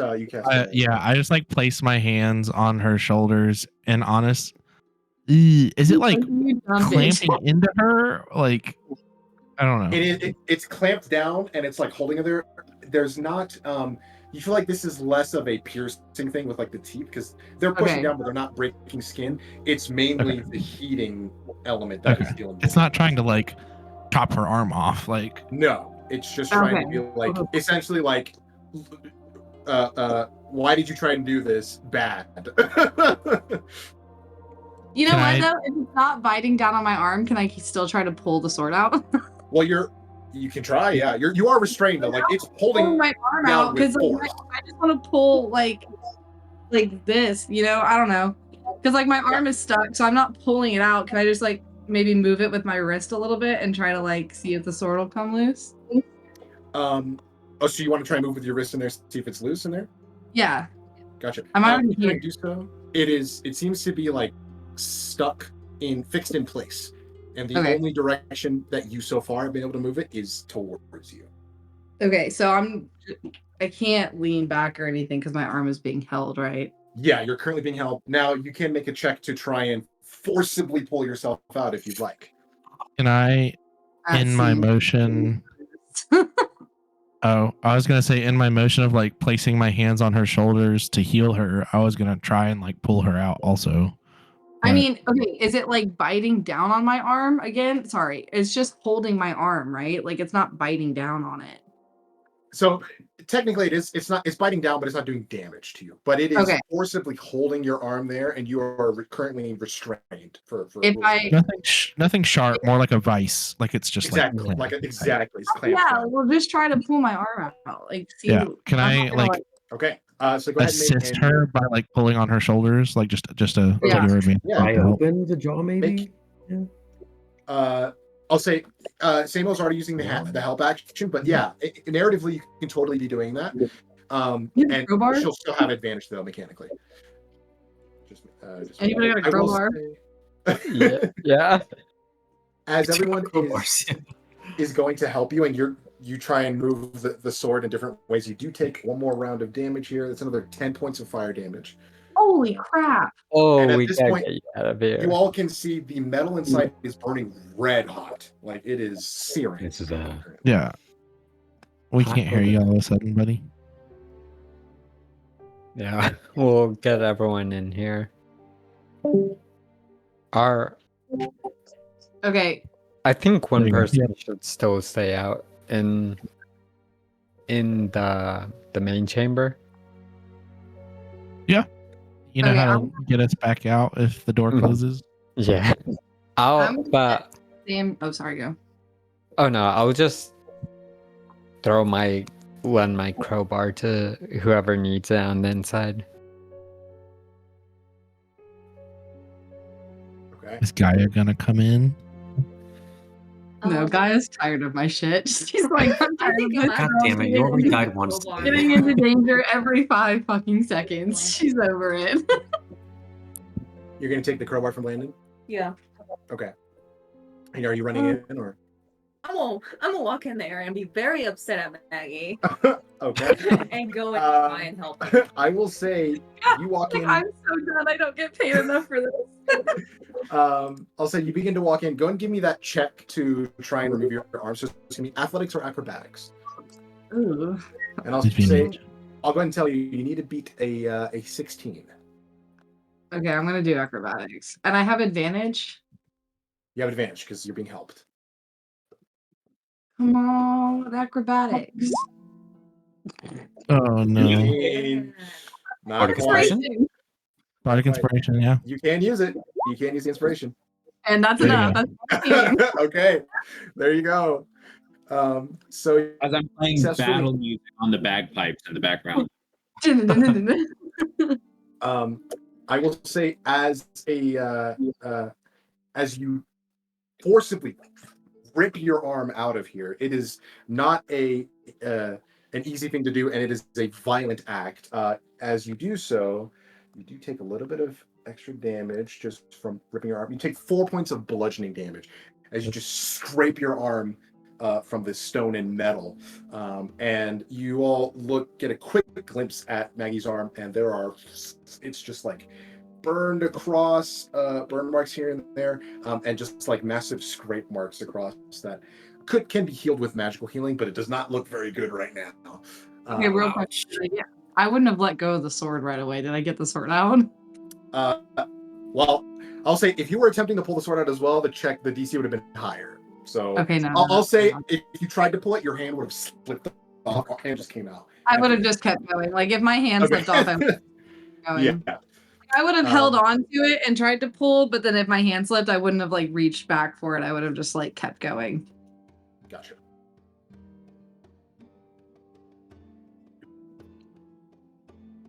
Ow. Yeah, I I immediately start. No, it's fine. I'll heal myself. Y'all don't need to keep wasting your slots on me. Real quick, Pass- Nico, Sure. Samuel, and Vitruvius, give me a perception check. Oh, Yep. right. Either way, I can roll if you want. I am immediately going to like get out my healing kit Jesus. to like begin trying to heal Maggie before she heals herself magically. So Okay. I rolled a nat 1. Nice. 6 points though, if you want. yeah, I mean, do you want to use a hit die? Sure. That's how the healing kit works. All right, what's your hit die? I roll it. I don't know. Should be D6, I think. So yeah, would be a d6. Yeah.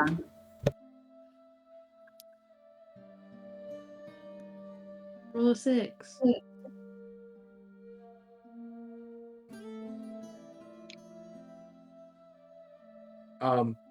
Okay. With a 16 there, Nico rolled a 6. Samuel, did you roll a perception check for me? Oh, I'm sorry. Yeah, I wasn't sure if I was distracted by healing Maggie, but Okay. 14. I will say, Vitruvius and Samuel, you both see Gaia as well.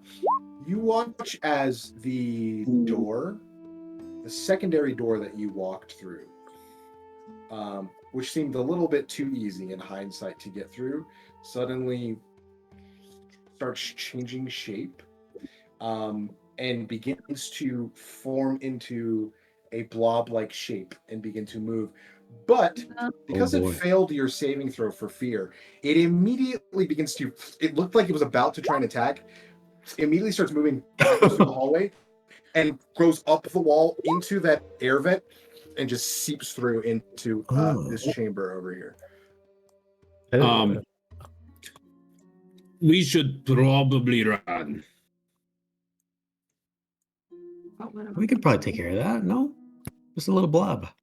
It doesn't seem like it's kind of This is not a good area to try to fight anything. In enclosed space, not best for combat. What about thin hallway? Definitely worse. No? Okay. Wait. Can I? Because I'm healed now. Like, I think I'm fine. Can I cast Mage Hand and try to grab the sword Oh my one more god. time? I will say, yes, you can. Tails, as you all are just kind of looking around at that crazy event, Tails is kind of like taking a close look with his goggles, just kind of like actually tightens the strap a little more, which looks painful. But tightens the goggles a little bit more and is like looking really closely at the side of this statue, like the open mouth, as it has opened once more. And you can see the metal has started cooling down. Tails just looks at it and goes, "Oh, that's curious." With a 21 perception check, just kind There's of like looks some freaking button. at the inside and just goes, Annoying. "I think the tongue moved as you pulled your arm out. I'm not sure what that would do, but I So saw we it should kind push down on the tongue? it's with a shot. I mean, I don't want to do it, but I'm gonna Maybe do with a it. mage hand. Maybe with a mage I'm gonna hand. use Yeah. Mage Hand and push down on the tongue. Okay. With your Use other Mage Hand. hand. I hate You this use game. Mage Hand, and you press down, and you watch as the tongue shifts and presses down to the very bottom of the open jaws. Okay. Once I push down, can I grab the sword? You already your arm back in there? Wait. Hand with Mage Hand. To be Okay. clear. Okay. Let so me be clear. You push the thing down, and then you remove your Mage Hand to go and grab the sword, and you watch as the tongue comes back up. I have an idea. Someone Push the get tongue down. Push the tongue down with the mage hand. I'm gonna reach in with my gauntlet that doesn't have anything stored in it. I'm gonna grab the hilt and then make it disappear into my gauntlet. Oh, that's so cool. I Give us watched a gun. Grayson In this next so round? that's awesome, but I hate it. Yeah, that works. Yeah. Just one D&D, Adam. I literally watched Mason's face go from I've got them to they're slowly Oh, starting to figure it out. Samuel Yeah, sticks that's his hand in, and then like the whole thing just like disappears. He just pulls his hand up.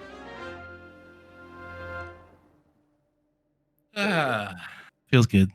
So you have no idea what you just picked up, but yeah, No, it's in your but it's there. So the statue went into the gauntlet or just the sword? Just whatever it It's was. whatever was in my hand. Yeah, if it's a sword or whatever, but yeah. We should totally leave now. This is all nice and cheery, but there is something above us that wants to consume us. We should probably either prepare or get out. I think we can get out.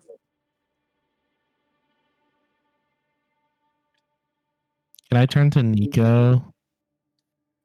Be like, your sister's an idiot. No, I'll turn to Nico and I'm gonna bring forth the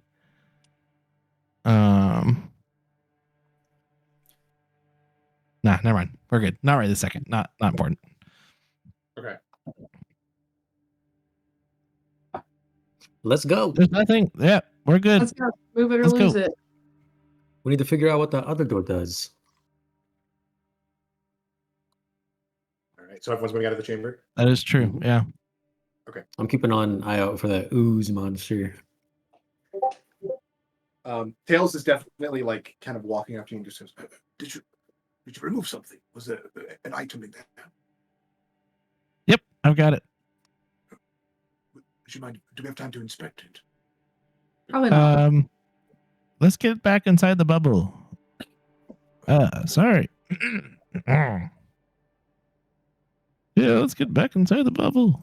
No, that's not it either. Try again.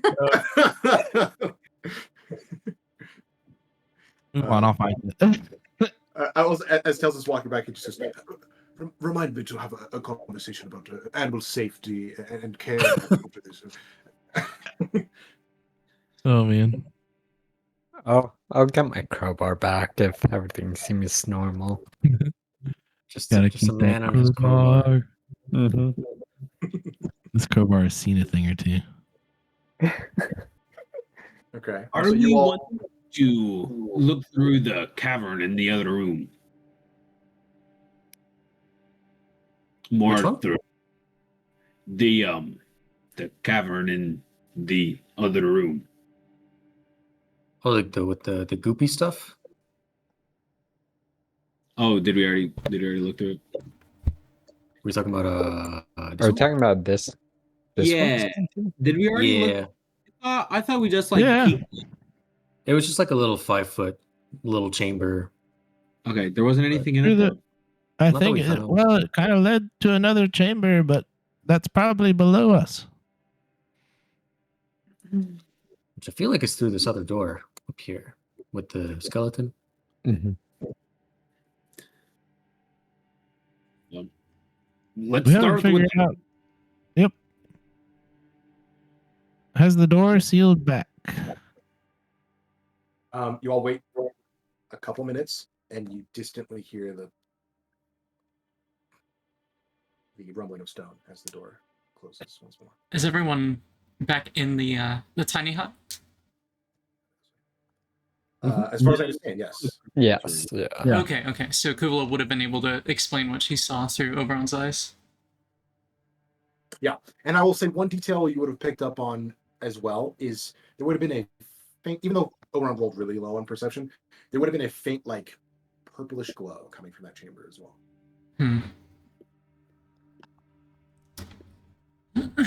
Okay.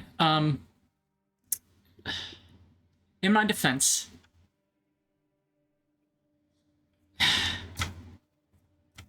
no, I'm sorry, Oberon. That was definitely an intrusive thought. I wanted to keep anyone's limb safe, and I also I'm sorry, friend. Apologies. That certainly must have looked horrific to all of you. It was a valiant effort. I mean, in my defense, the charred arm, yes. But yeah, that chamber below, we have no apparent way to access other than a very cramped hallway, yes, through a cracked wall, which you revealed, Samuel, just through brute force.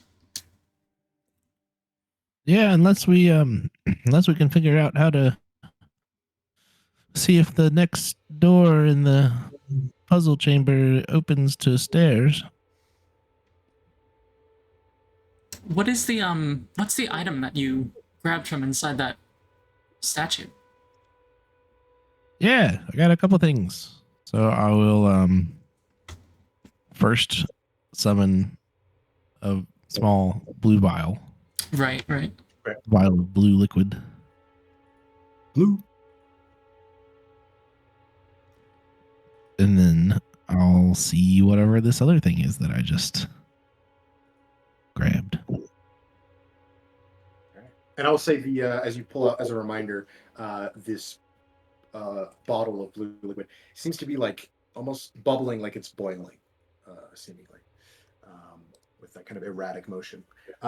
As you summon the other item, you can see it very clearly resembles the hilt of a blade, but there is no blade attached to it. It's a pretty thin kind of metallic handle with like a spiral shaped pattern to it. And on the end, the pommel is shaped in like almost like a fan shape with kind of rivets of metal through it, just kind of spreads out like that. And the guard is just like this loosely C-shaped curved piece of metal that just comes out to the sides. But where a blade should be, it is just smooth metal. There's nothing there. Well, I mean, unless anyone objects, I know which one of these items I'd like to know more about first. Yeah, I mean, is it? Yeah, it's a one at a time thing. Yes, yes. Can Tails identify? He couldn't Yeah. before. Yeah. I think he brought items to Kumula before. Yeah, you would recall he is not particularly practiced in the arcane magic. He just have some what's the word? Not religious magic, but Divine magic. Divine magic at his disposal, yes. But. Okay. I mean, I guess while we're just chilling, Kubala will... She's going to... Yeah, I mean, cast Identify. I can't remember how the ritual was described. But essentially, yeah, just with a pearl in... I don't know if this was how it was described before. I think this time she'll hold the handle, the hilt of this non-existent blade, have the pearl for the ritual like resting on the back of her hand as she draws in the air with her quill with the other one. And this, let's see the wording.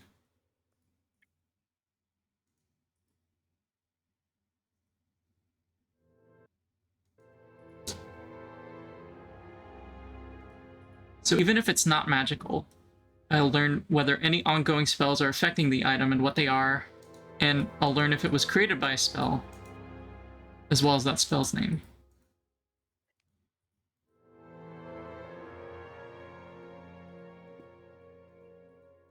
And other than that, it's just a identify. Fantastic. And you said you're doing it on what appears to be the hilt? Yeah, first? yeah. I'll start with the sword hilt. Okay. All right. You all wait for this ritual to be completed. Is anyone doing anything in the meantime, or are you just all watching with bated breath as Kubla does this? Oh, Mr. Samuel, could I see that? Yeah, the vial. Not that. The Kubo is identifying the sword hilt. Or the vial. She's basically holding it out in front of her, like as she's sitting. Oh, okay. I'll wait. I thought she was doing the vial first. Okay. Gotcha. Okay, so everyone's just waiting. Can I, if somebody wants to join me, can I go back down? Because this will take like I'll go with 11 minutes or whatever, right? Can I go back down and try to just push every brick on the wall around the around the door that we haven't been through, or whatever I can see to do to that? You can certainly try. Go ahead and give me an investigation check. I take the key that I have and rub it on the wall. I don't even know. Here as well, so I can help with that. So just Okay. for visual, I'm going to move everyone else up, and y'all two will be down there. You should roll too, I think. I can do that. Oh, somebody. Investigation. There we go. Huh? Wow. Wow. Wow. 21, fantastic. Moving around this initial antechamber with the tiles in it, you are certain beyond a doubt that that there are no other hidden mechanisms or levers in this chamber currently. Unless there is something that is being hidden from you with significant effort involved, you haven't found it. Only one way to find out where it goes. Might as well. And I will attempt to open the door. It has no handle. It's just a smooth piece of stone. Solid. Oh, I'll push it. Push on it. It is Yeah. solid. Are there hinges? There are no hinges that you can see now. Damn it. Is Open sesame.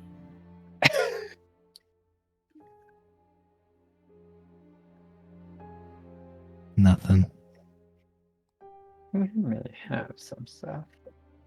Is it made of wood or It's made of stone. aluminum? Not aluminium. Stone. There's nothing on the skeleton, right? It's just a skeleton. If you'd like to investigate the skeleton, we can roll the investigation check, or roll with that investigation check. You look; it appears to be a barren skeleton. You can see there is long, rotted, and like withering kind of robes on it that are just look like scraps of cloth at this point. There's no real Yeah. shape to it. You just assume from the other one you saw, but this one appears to be. Other than that, not wearing anything or having anything in its possession. Okay.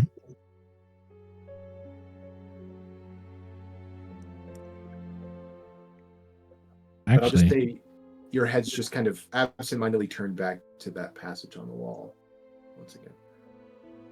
Does it say?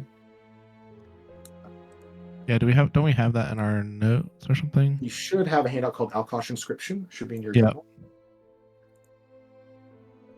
Read it out loud for me, Samuel. My eyes are not very good. I'll go ahead and put the item in your journal below. Our great This will take us- divine threads times tapestry. But from time itself, neither is he free. Thrice reshaped in image and name, tread along these titles famed, and the relics within you may reclaim. What if we open all 3 doors before they close? I'm gonna start mad typing. I'll direct. Like, yeah, I have to direct him, but I'll tell him which ones to hit, and I'll try to open all 3. Okay. I will say simultaneously you all are typing furiously on this massive keyboard. And 120 words a minute. Huh? 120 words a minute. Right? Okay. You open the first door. It opens. You type in the second name. It opens. And you do the last one. Which one do you do last? Just out of curiosity. Right, basically Probably the the- order we did, yeah. Oh, you did? Yeah. Okay. You enter Pathfinder once more, and you watch as that door opens. And they all remain open for like 30 seconds or so before they all shut violently, and you watch as the door on the other side of the chamber Oh yeah. falls into the ground. All of you upstairs hear like a stifled cheer from the two below, as right as you complete that spell. I'll look down and I'll just like, the like low bones. I'll just like, oh my fist bump. Like, Oh, yeah. just like without looking, you just kind of just like, that was cool. Hell yeah. Yeah. We should probably wait for the others before we go. Nah, fuck that. Let's go. And I will. I'll just shout up the Okay. hall. Who's in? We're headed down. Where's that brick you had? Oh yeah, The here. Light brick. I just reach back and like grab a femur bone or something off the skeleton. And I hand it to Vitruvius and cast light In on this it as I session. hand it to him. Featured in this session, animal abuse, desecration. Blackmail. Premeditated murder. No, okay. Yeah, I mean, it was said. It was said. Okay. I'll I'll say we'll jump back to Kulo for a moment. You complete that Yep. spell right as they do so. Kula will let out a long whistle as she completes the ritual. And Is that a good thing? this is a sunblade, apparently. She stands up and clearly tries to like wave it with a flourish, and it seems quite out of practice. Yeah, this is a well, it's a sword, and I mean, I can't do it unless I attune to this, but it's got a blade of radiance. Ooh. Oh. Like a freaking lightsaber. Yeah. Essentially, if you attune to this item, you can have it emit a blade of light. If you're proficient with either longsword or short sword, it takes that form, and it deals radiant damage instead of slashing damage. It emits sunlight in a 15-foot radius and dim light for an additional 15 feet. Oh wow. You can also Better adjust than the light how cantrip, even. you can shrink the radius as well if you want. If you want less light, you can do that. But yeah, this is a hell of a longsword. Sick. It's a lightsaber. Yeah. I'm just looking at Tails and waiting Tails for is a reaction. mesmerized, and it's just like he's like looking at the hilt, and there's like very small engraving along the hilt of what appears to be language. He just goes, "This is a devout prayer to Alkosh along the edge of the inscription here." Goodness. I'm just kind of furiously copying it down into his. Kubla will hold it so that he can see it as well as he can. Okay. I would have left just FYI, I would have left the vial up there with you too, so you could, in case we were down here for longer than it took you, so you could figure what that is. I forgot to mention, this is a +2 weapon. It's no joke. Holy shit! Yeah, +2, and it deals extra damage to undead. A d8 extra radiant damage. Oh my god. Holy shit! Yeah. Who's getting it? Yeah. And why are we getting it? Yeah, this is... I mean, Mason, Kubla will fully explain the weapon, so if you want to just share it with everyone so that they can also see. Yeah, let me go into it. But yeah. Damn, this is cool. Okay, yeah. After fully explaining it and everything, she will hold the vial and begin casting Identify on that as well, with no delay. Are Vitruvius and Samuel back? No. Nope. They Word. disappeared. We may never come back. Who knows? Going on. Onward. Into the dark. Okay. As you do so, you cast light on this poor individual's femur bone, and you are immediately greeted with the sight of a decrepit staircase that has very clearly been the victim of, much like the rest of this temple, severe water damage. There are eroded sections of the walls, the ceiling, the flooring, and you immediately look and see there are several tripping hazards here, and potentially worse than tripping. As you can see, gray mutation just kind of taking root in several sections here, probably causing some of that destruction. And you are immediately hit as this door opens with a much like a earthy smell that kind of hits you in a wave. That you haven't smelled up to this point. Well, it's a good thing I'm floating over all the tripping hazards. Yep. It's true. The same cannot be said for the plate mail wearing Samuel. Yep. It's very ominous. I'm like a mind flare just floating everywhere. Yeah. I got nothing.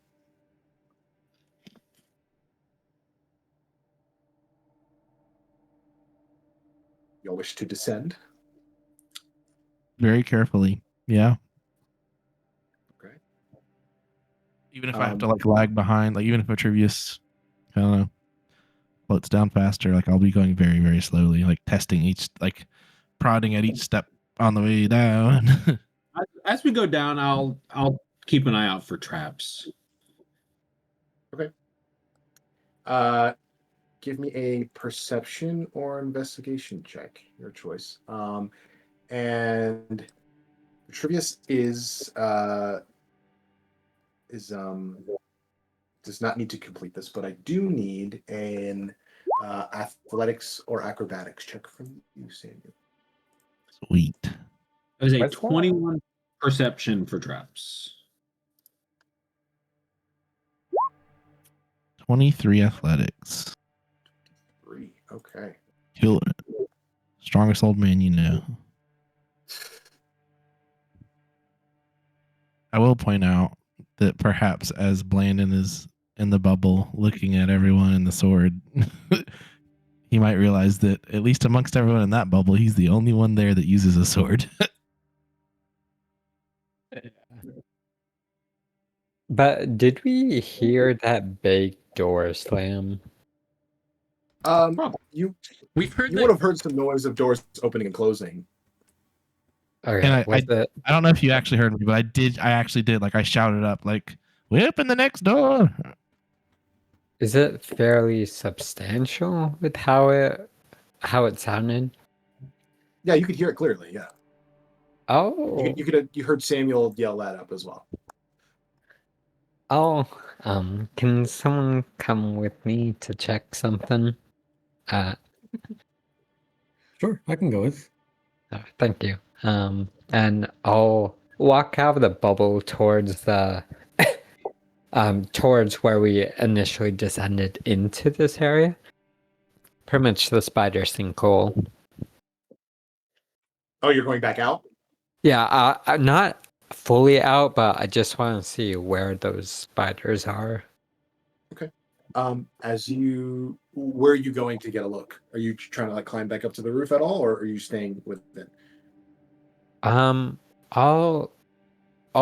initially just stay on the floor level, and then if I don't see anything, I'll carefully poke my head up.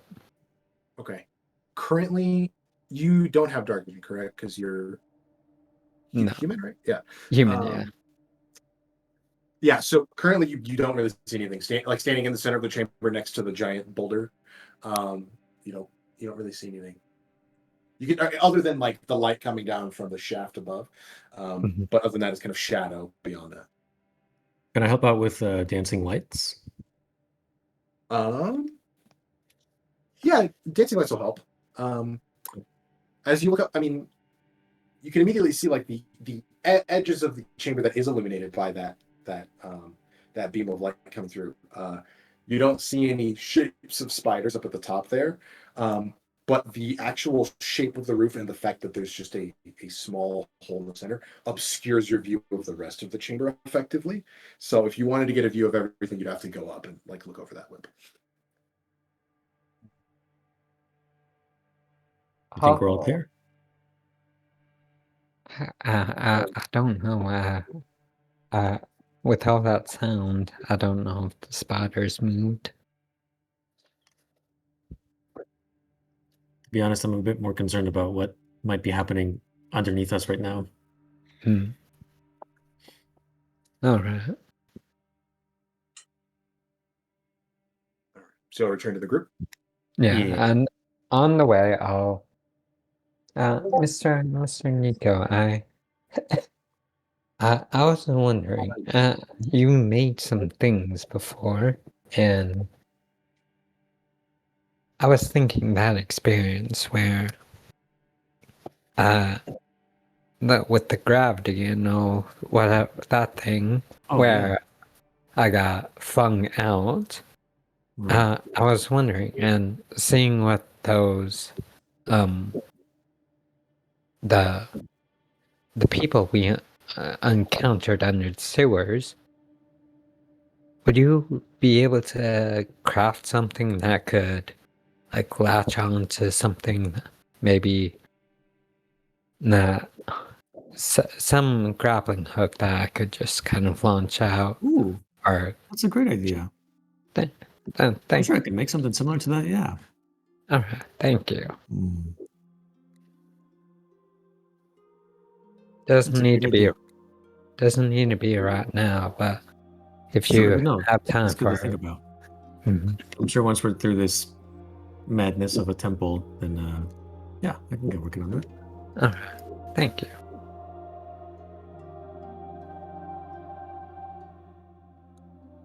Okay. I'll jump back to Samuel and Vitruvius here for a moment. With that athletics check, Samuel, you are able to move down this dangerous staircase without taking any additional damage, as opposed to making an acrobatics check to avoid all of the potential pitfalls and like sharp corners and things like that. With your athletics check, you're just able to brute force through it with the help of your metal, not your metal, your armor rather, metal armor. There's a couple sections where like the stair falls in from you. You just kind of pull yourself out. You kind of trip a number of times, but you're able to just kind of muscle through it. And you're not being too endangered here. Perception. Okay, 20 and a 21 for perception investigation. I will say, as you all are moving,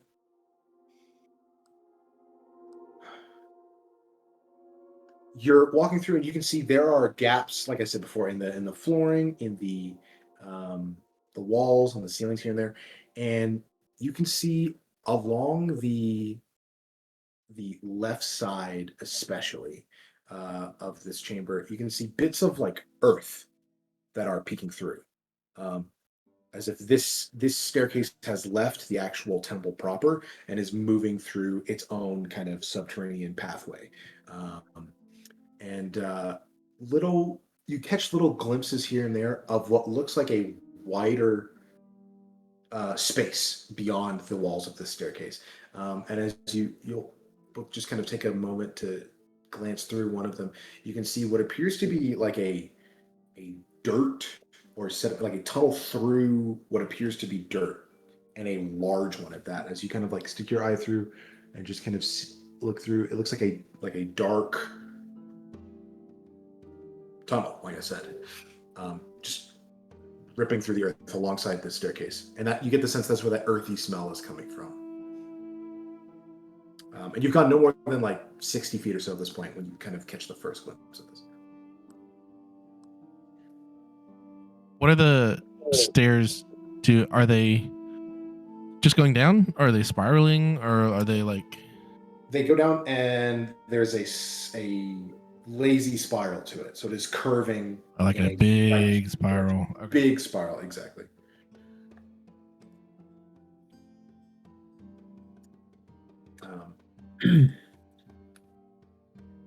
Excuse me, Samuel. What are we doing in this temple? Well, we're here to find artifacts and clear the place for safe return for further expeditions.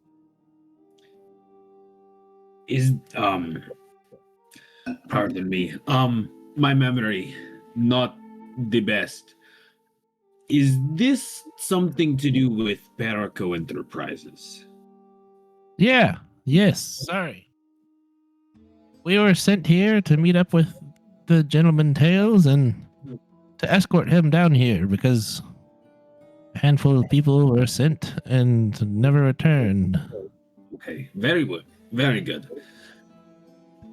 The last thing I really remember is you berating a child, so my timeline is somewhat mixed up. Yeah, I mean, I got the gauntlets right. It worked.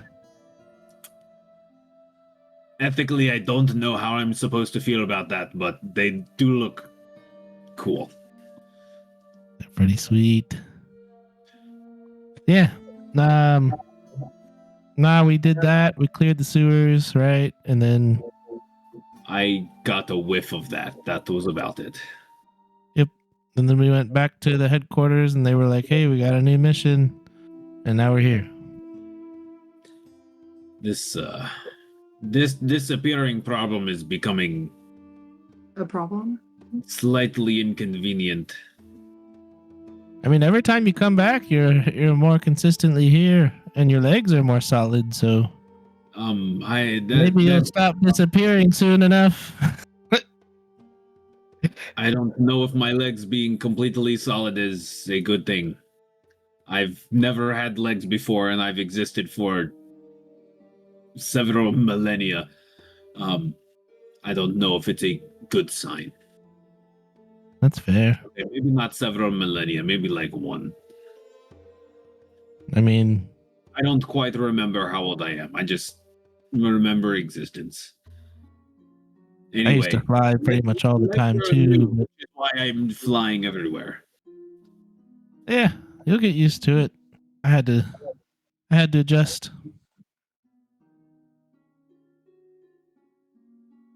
You saw my wings. Wings. How old are you? Oh, I don't know. Probably thousands of years old. Well, between us ancient pieces of whatever we are, it's nice to have somebody else old around. Yeah, but I look old. You look terrifying. Well, thank you. You do have don't you have like demon eyes, like glowing? Yeah, Yeah. they're like glowing marbles of light just emitting from my skull. I'll say in a momentary lull in this conversation as you all are like staring into each other's eyes, confirming this, you feel a bit of vibration in the staircase around you.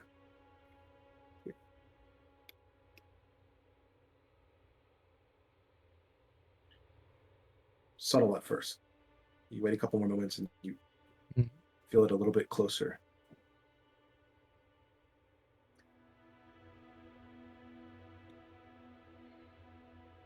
Do you keep waiting or are you moving?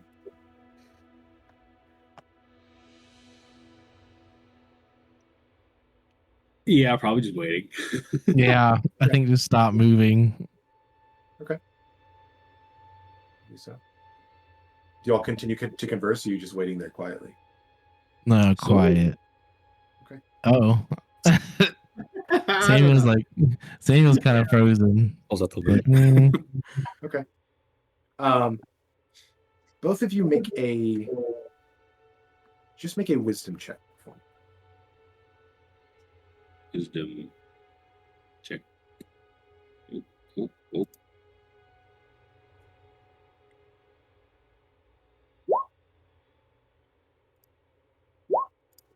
18.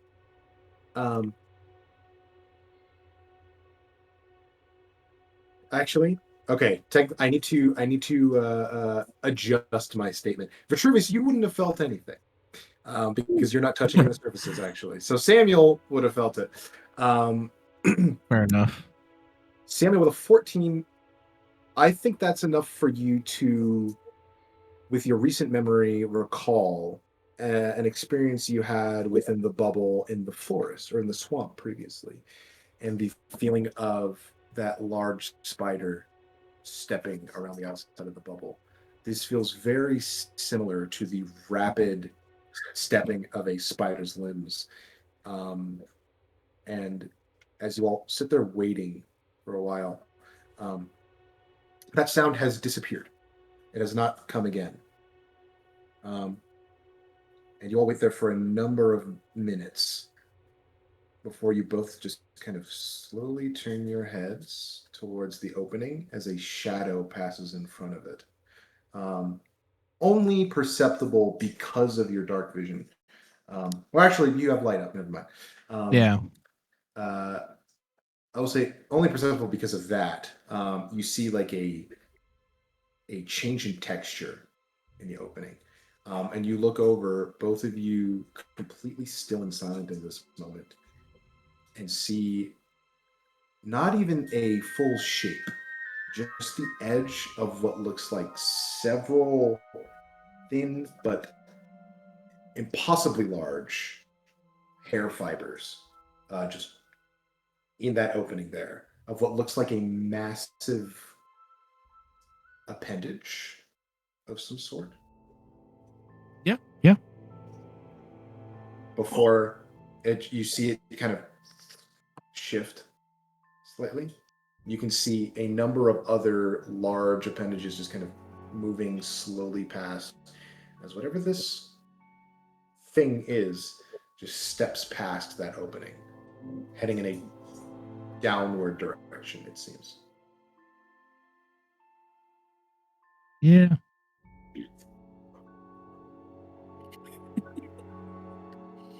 Mm-hmm. And I'm gonna I give start. I give him the uppies motion.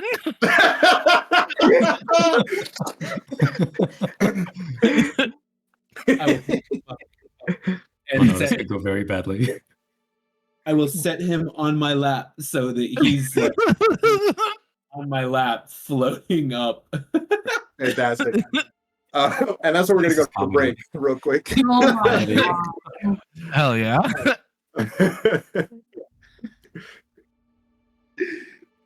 love it. Fantastic. My lord. All right. About 15, so let's come back at 45. Is that okay? Yeah. Yeah. Yeah. Cool. See all that. All right.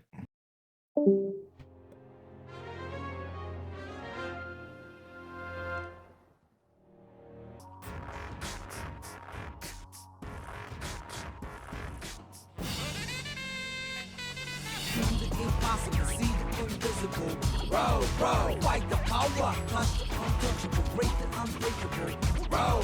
Fight the power.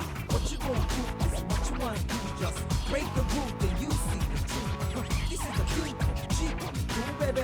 Fight the power, do the impossible, see the invisible. Fight the power.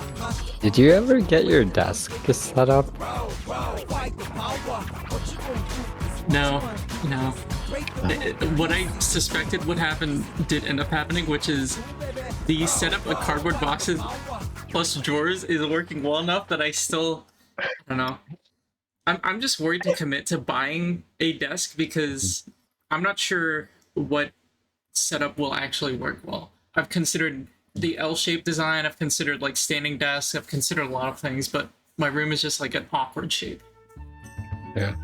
Like, I don't know if I can show on camera, but basically directly behind here is like a slanted ceiling because of the roof being like right there. Okay.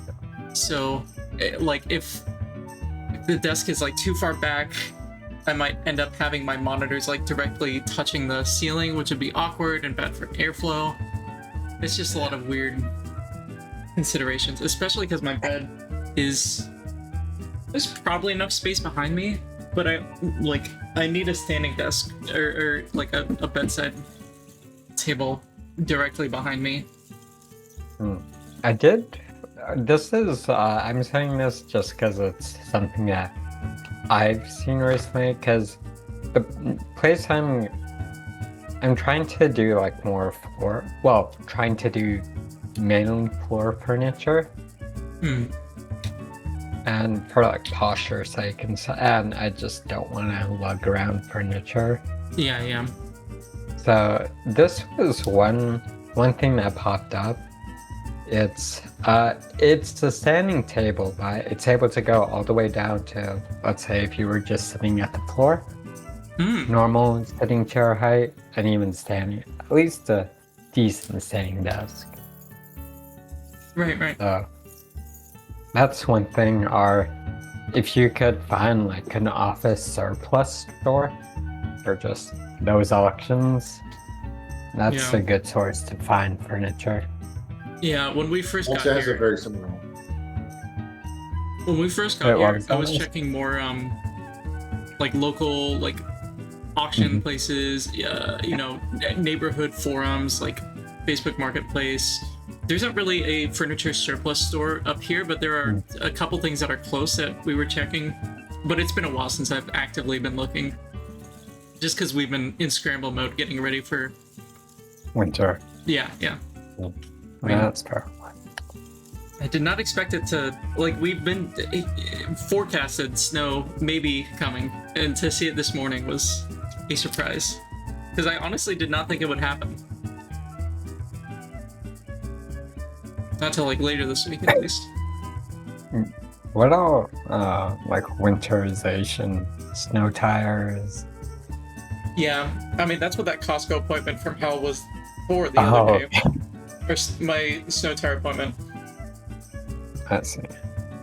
I have no idea still why it took 3 hours for them to... It ended up being closer to 4 hours of a wait. Yeah. It's not a good time.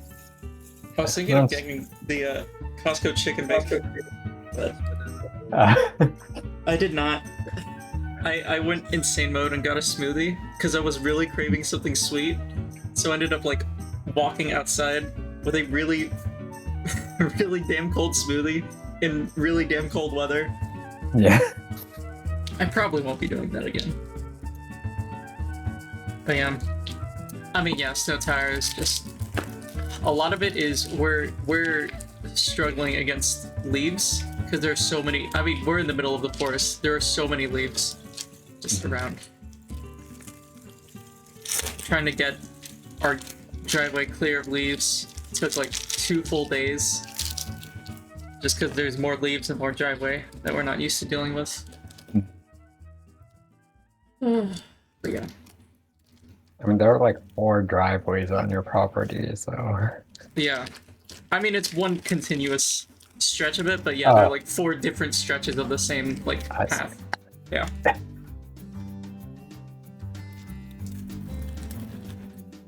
I'm trying to think if anything really stands out. A lot of it has just been stuff we've been slowly doing over time. Like, we got all our chimneys cleared. We ran the pellet stove today for the first time. Which, yes, in fact, was very warm. It also made the whole house smell, like, really nice. A nice woody smoke. That was nice. Oh! I got a, another picture of the snow earlier. Let me see. I learned that you have to clear the chimney before the fireplace. And I was at my brother-in-law's uncle's place yesterday, and they were doing just that, and I guess wasps had made their way up in the chimney, and so there were just some wasps who were coming down. It's terrifying. That's awful, yeah. I mean, he was killing them, so... Clean the flue. Yeah. That's why it's called flue powder. Oh my god, that is why it was called flue powder, isn't it? I never thought about that. Holy moly. A revelation. I mean, it's the 15 years I mean, making. you would never have thought about it unless you know what the parts of a chimney are. Yeah.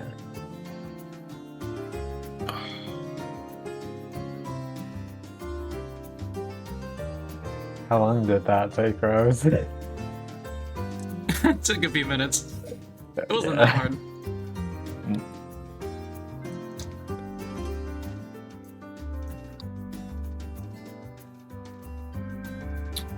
Oh, this is a serious standing desk, huh? Ooh. Huh.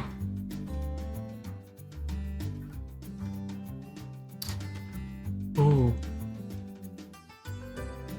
One thing that I had been concerned about was desk space, but I think the more I think about it, the more I think if I just get monitor arms for my desk, then that should help a lot. Because that's part of the battle that I'm fighting right now. It's just that I don't have monitor arms, so much of my desk space is taken by the monitors sitting directly on the surface.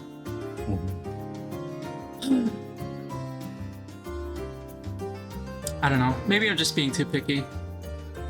And I see the appeal of I see the appeal of an L desk because then you get a whole bunch of extra desk space that you could like sort of use for writing off to the side. or what I imagine most people use it for, which is like either having a bunch of loose paperwork on it or like having like a small shelf for like books Yeah. or paperwork, whatever. Sorting mail, whatnot.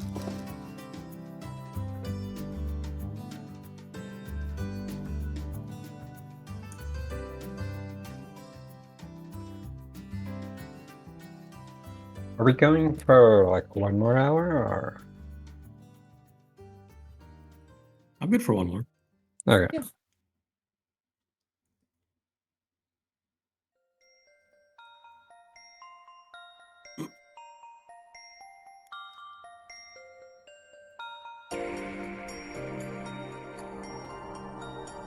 Yeah, because we need to be done at what, 10 Central, right?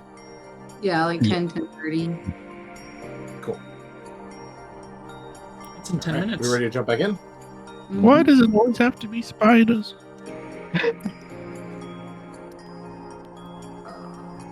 I feel like that thing where you encountered is just Pennywise of spider form. You didn't see anything concrete. You just saw shapes moving in a tunnel through a small crack in the wall.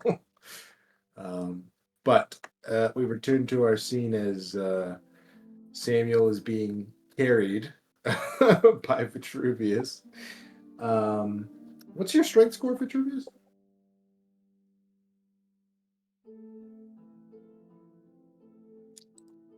I guess I can look it up. I don't know if you can hear me right now, Spencer. Oh, Spencer, you're muted. Like what? Huh? What's your strength score? The sea was angry that day. What are we asking? I'm sorry. I'm looking it up.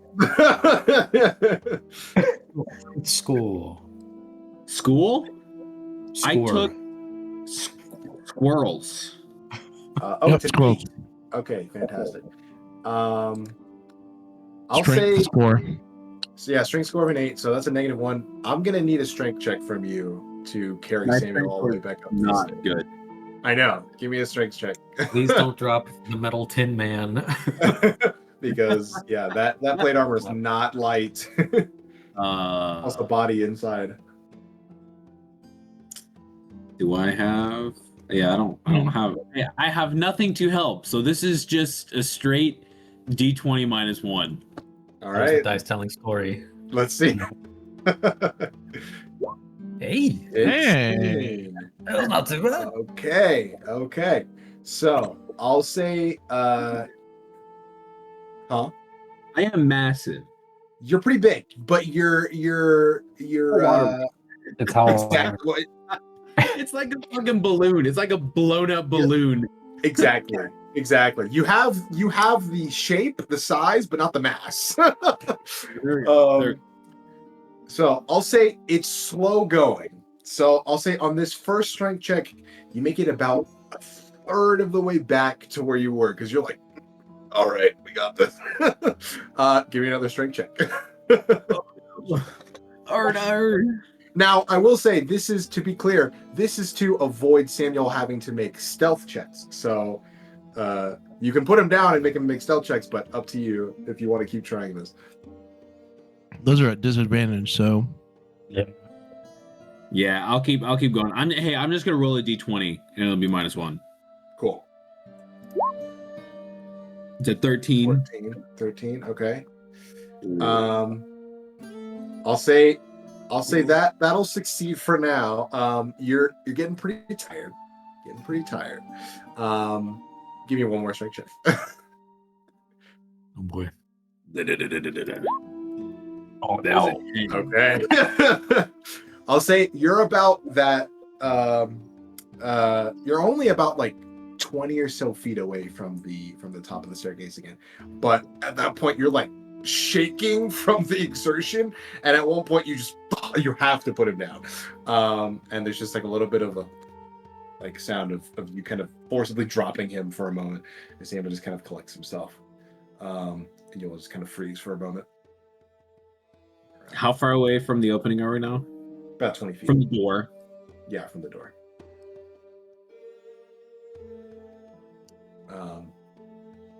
Are you all attempting to move up the rest of the way? We're probably fine at this point.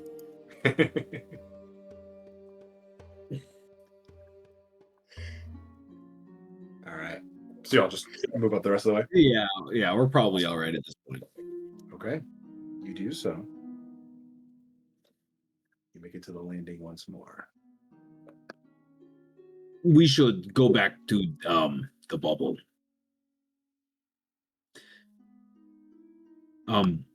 Have y'all seen that creature before?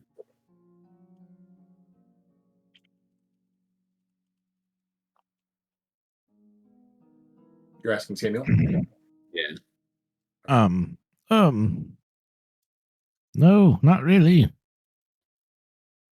It may have been a gigantic spider, but we haven't seen one quite that big.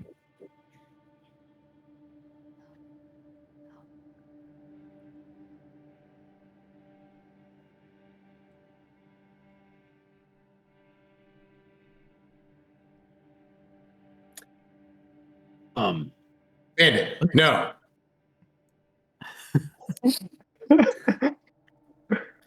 What is going? Remind me again what the terms of the agreement with Perica was for this clearing.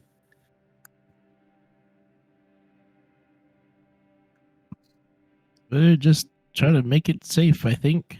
But let's maybe check back with the group because I don't remember every detail. Very well. Okay. I think we're both, we got a lifetime of knowledge. Right. That's what they call it. Too much, overflowing cabinets. I will. Again, I'm not. My memory. As I may have been alive for a long time, I don't remember much from before y'all woke me up. What seems to me to be like 3 days ago. This episode, two confused old guys.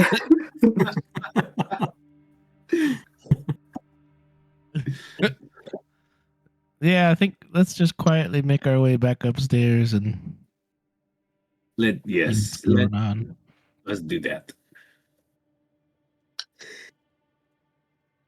Blandon's holding a lightsaber.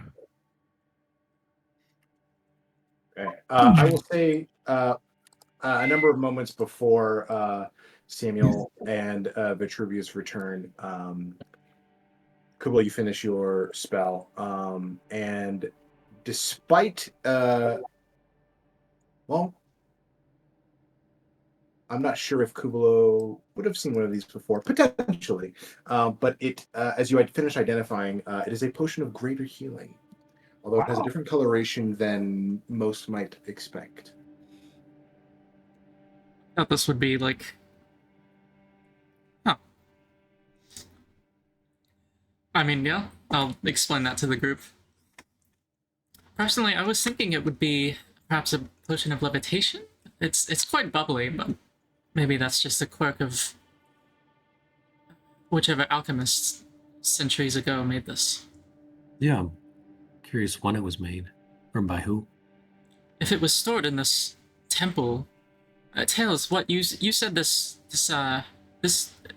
was a main temple at some point. What, centuries, millennia ago? It must be quite old.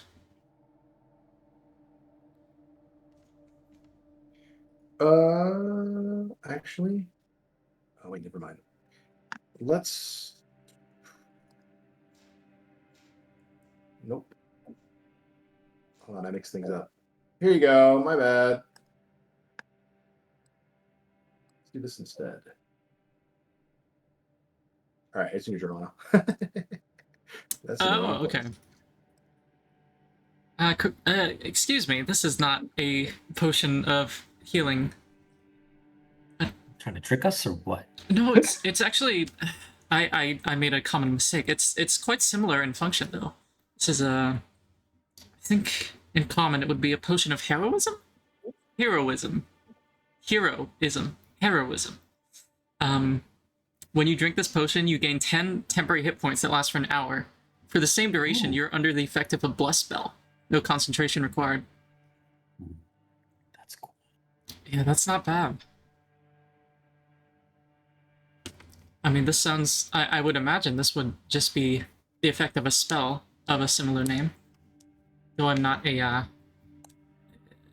Arcane magic is my specialty. Obviously, this is not something I'd be able to do. Honestly, I think Tails, perhaps you, Maggie, or our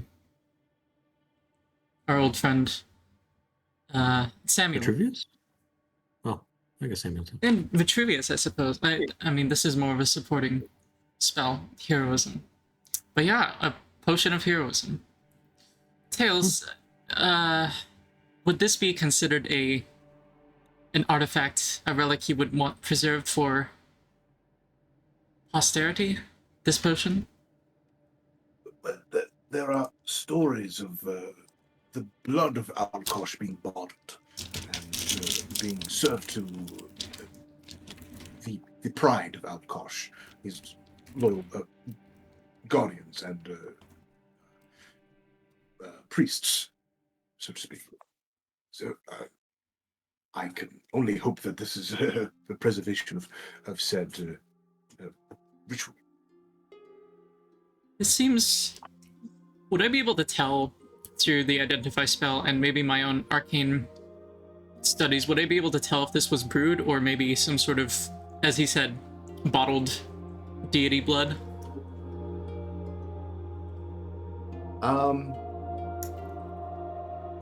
Excuse my chewing sounds.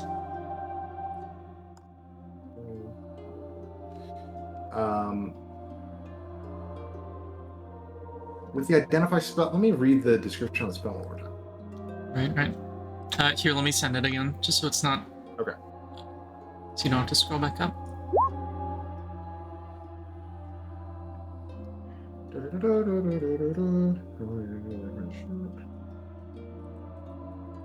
Created by spell, you learn spell's name. I don't think identify would give you that knowledge. I think that would be up to your kind of personal inferencing. So this would be more like a nature or an arcana check to determine whether you think this is like bottled essence or whether it was brewed. Yeah. I think with his sure. comment, I'd be interested enough to try and take a look. Give me an arcana check for sure. Okay. 22. Ooh. I think with a 22 and with the information you get from the identify spell,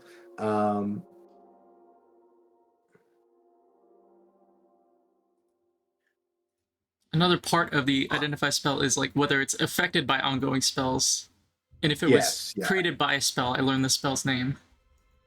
That's correct, yeah. I think you would see in the signs of mundane creation. As the composition of this item and the fact that the identify spell was so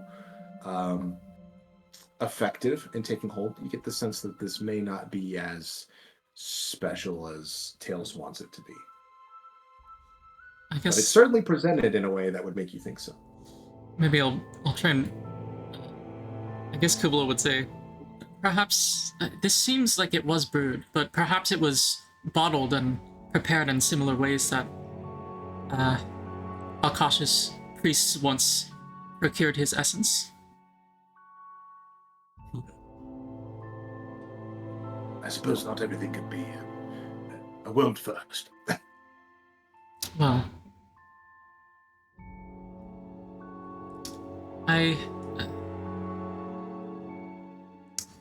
so, clarification. Would this be something you would want preserved?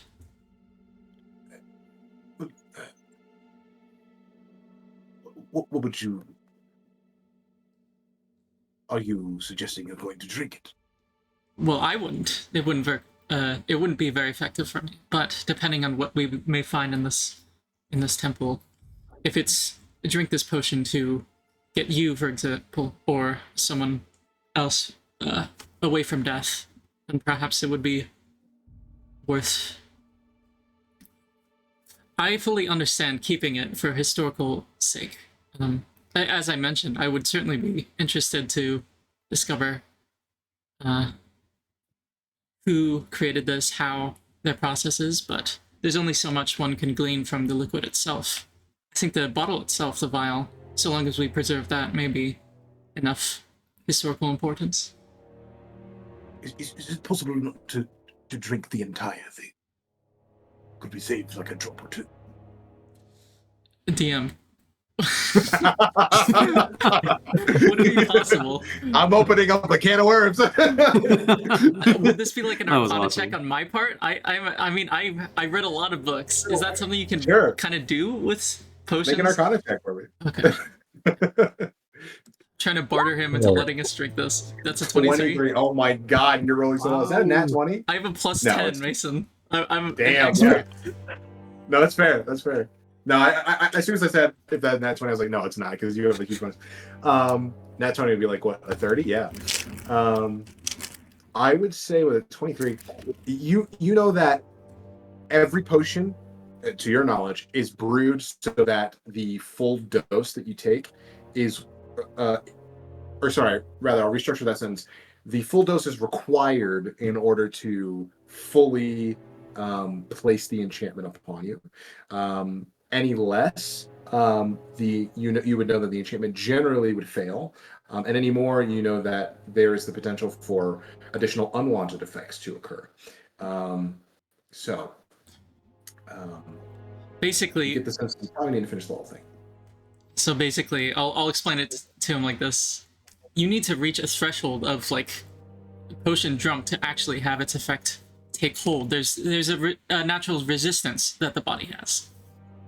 So you would need to drink all of the potion in order for it to work.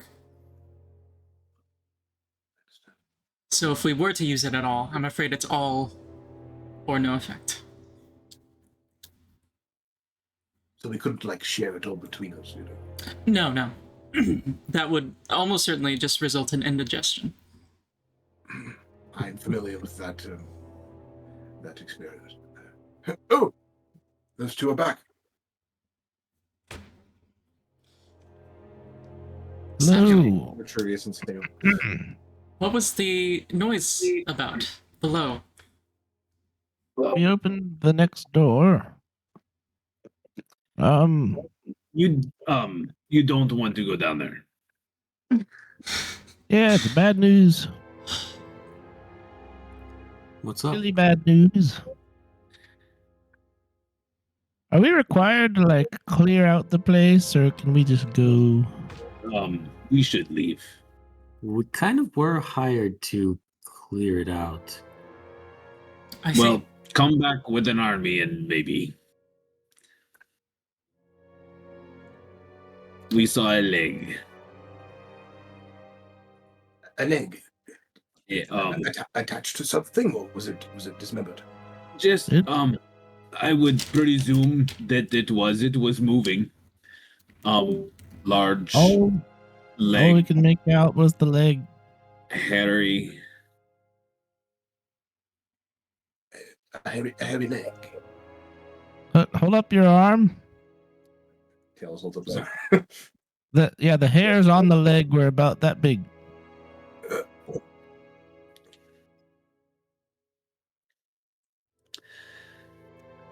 I guess that's the big monster that was spotted in the hole, huh?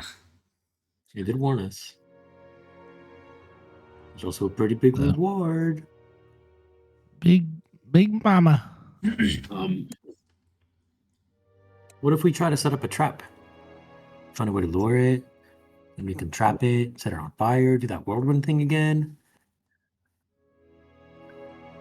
Listen, I might have the appearance of an all-powerful magical being. I have legs. This is I'm going through an existential crisis right now. I am next to useless against such a beast.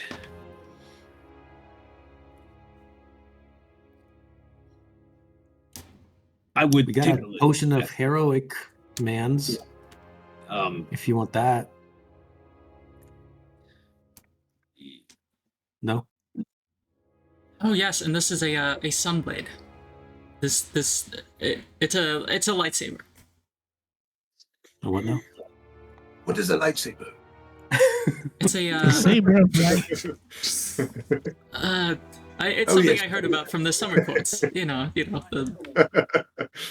Gun, sword, lightsaber. It's like synonyms, okay? Kind of is. It kind of is.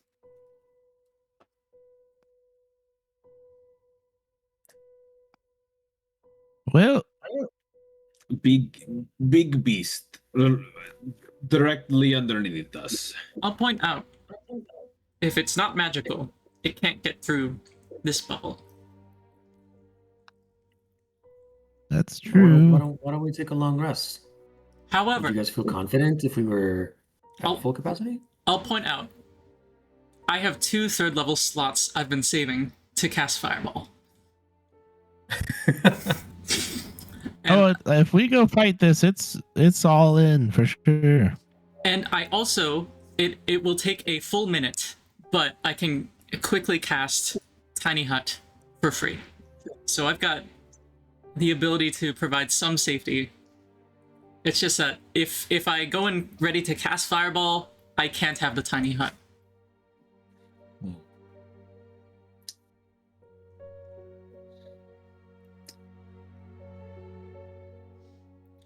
I've also got all of my 2nd level slots ready.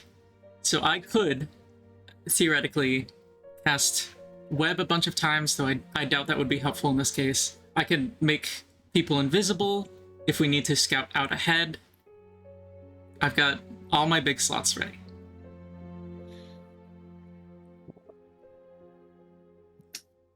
In my professional opinion, it would probably best if you just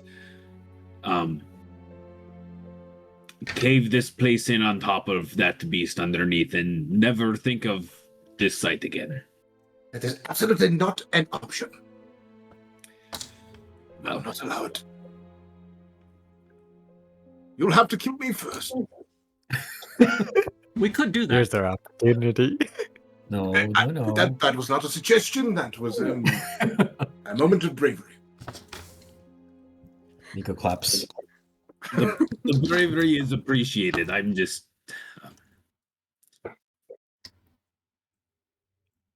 Am I to understand, I like life. am I to understand that you all are afraid? I didn't say that. I certainly am now. It is a new feeling for me, I will say. Character development, as you might call it.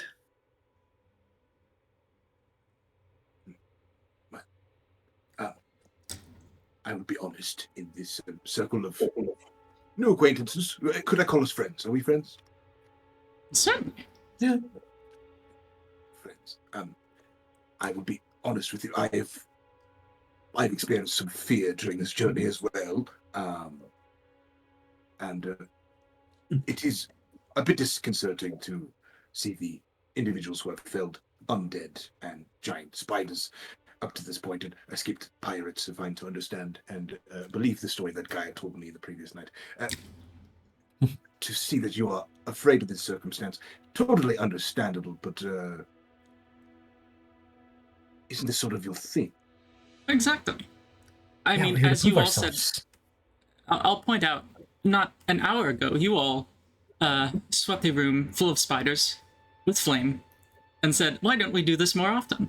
I am fully that's what I'm prepared saying. and ready and eager to go down and kill some whatever is waiting down there. Now, Maybe after a short nap. Or a long nap. we could rest. I'm not against that. Just I'm a bit for hungry. the record, I'm new to this group fairly. I'm a librarian by trade. as well as song maker. Battling giant beasts is a little out of my purview. You mentioned being familiar with libraries. You were a librarian.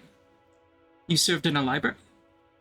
From what I seem to recollect in my notes, by trade, my day job, I kept the library.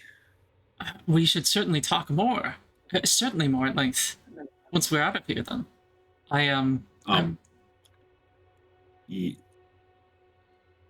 Your guess would be as good as mine. What you might be able to find out. I cannot say that I recollect much other than the fact that that is what my day job was. I will say, in this moment, Vitruvius and Cuvulo both have two separate thoughts simultaneously.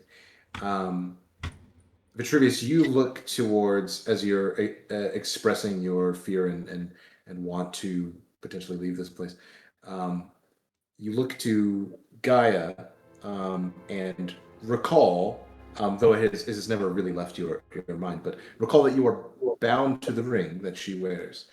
And should something happen to her and the ring not be recovered, you have no clue when you would ever see the light of day again. And Cuvulo, you have a separate thought at the same time that you haven't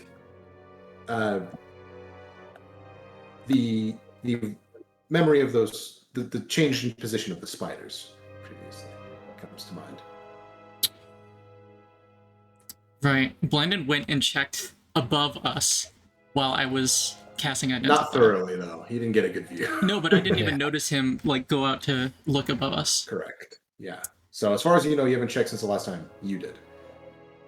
Something occurs to me now, which I feel bad for not mentioning before because of some unnamed members, groups of fears. But I did not spot these spiders that were around the top of the hole that we entered. I think they probably clambered down after us. But I have no idea where they went. Well, the great behemoth of their mother is below us, I would assume. And if she was spotted above, remember, she was spotted by rangers that carry this information to our contacts, Chiara. I always say her name wrong. So they saw whatever that giant thing was outside above the temple, which means there must be a way into whatever subterranean chamber it's nesting in. I also saw, as I mentioned before, there was a path towards the chamber. Based on the description of what they saw below, would Oberon have been peeking down into this stairway, or would he have been peeking down into whatever giant tunnel that they saw through the wall?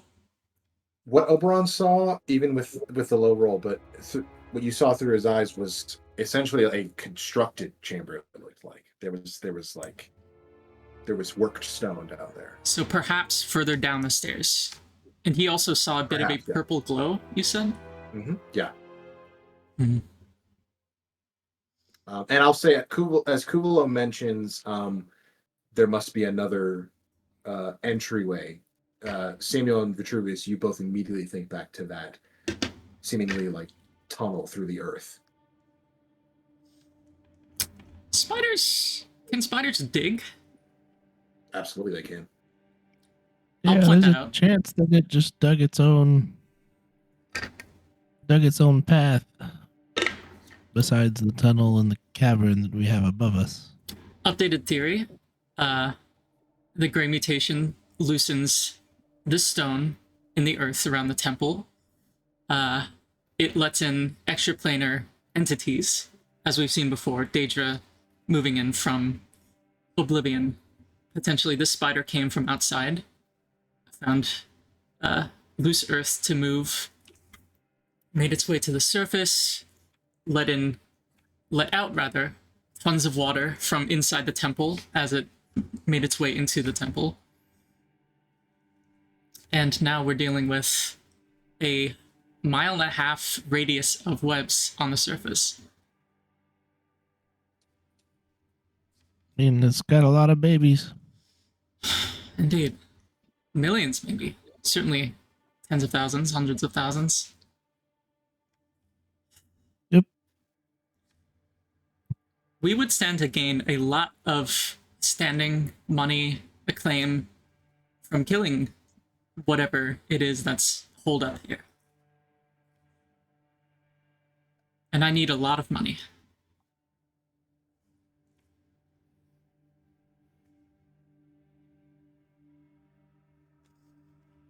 Well, are we sleeping or are we going down?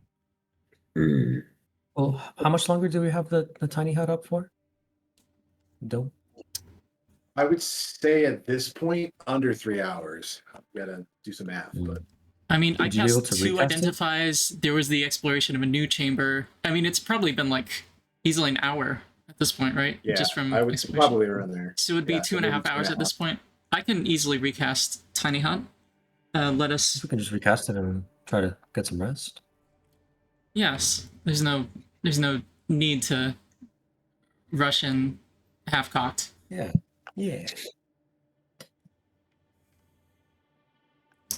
Before we do that, though, before we decide, would everyone here be in agreement of trying to tackle this? I think it would be a poor move to declare that we all move in without everyone agreeing to do so beforehand. I'm all I'm in. well rested. I'm good to go. I could probably head down now, but not if everyone else isn't ready. We might as well rest. No? The rest wouldn't be the worst thing. Like, I could go down now, but it wouldn't be much help for very long. Given that you're one of our main healers, I think it would probably be best if you got your rest as well. Yeah, because just IRL, I only have 1 first level left and 2 second levels left. That's it. I don't have any healing cantrips. All of my healing spells are level spells, so.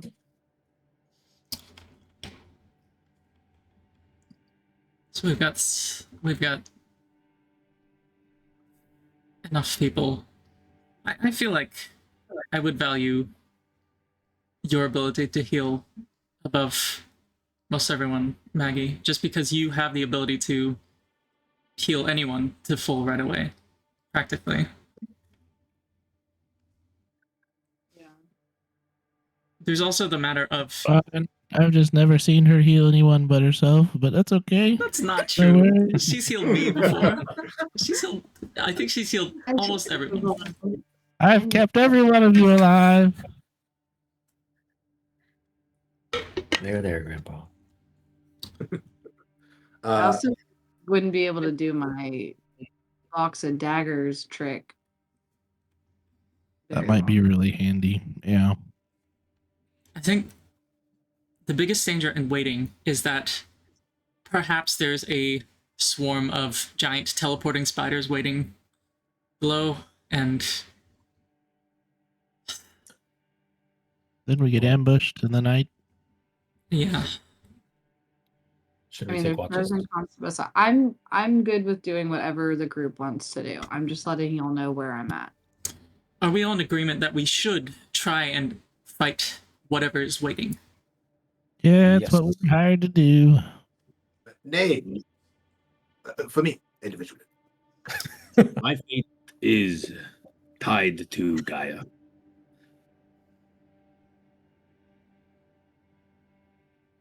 Gaia to the twins. You'll see Gaia send Mushi over to Vitruvius to try and comfort him. And she'll just awkwardly stand there and just be like, I mean, you don't have to help us. It would be nice. To be fair, like, I Almost could slip battle. into the ring and just never come out again, but that doesn't seem to be very good of an idea. I don't really like it in there. It's like a slightly more comfortable prison. What do you do when you're in the ring, if you don't mind me asking? Well, I'm out of parchment at the moment, but I used to, like, when I was first put in the ring, I wrote a lot of really bad music and poetry, and I quickly ran out of paper. Nothing. Sit, meditate, lose track of the years and years that pass by. It's really weird. It's hard to explain. It's like sensory deprivation chamber or something.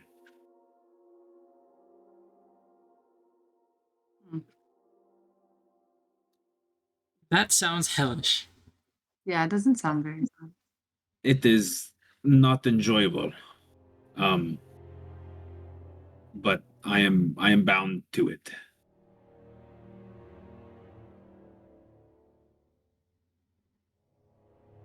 Before we go fight this thing, I do want to apologize to everyone for making dumb choices down there. I'm not used to the magic abilities quite yet, and I'm kind of forgetting that I have certain things sometimes, and I will try and be more cautious going forward, especially Gaia. I'm sorry. I know you were hired to protect us, and I'm not making your job particularly easy. Yeah, just be more careful. Yeah. I'll probably get killed if you die anyways, so. Nico would vouch for you. He would tell them it was my fault. Nobility is I'll always look reasonable. over at Nico like, right? Right.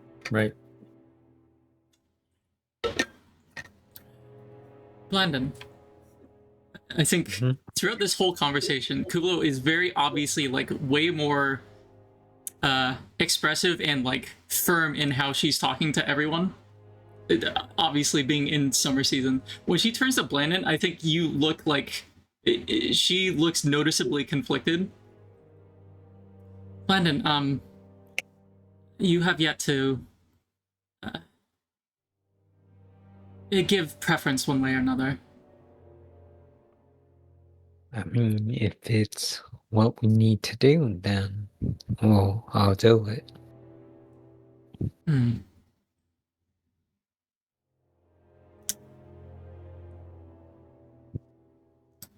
A very conflicted look passes over her before she just like nods. Okay, good lad.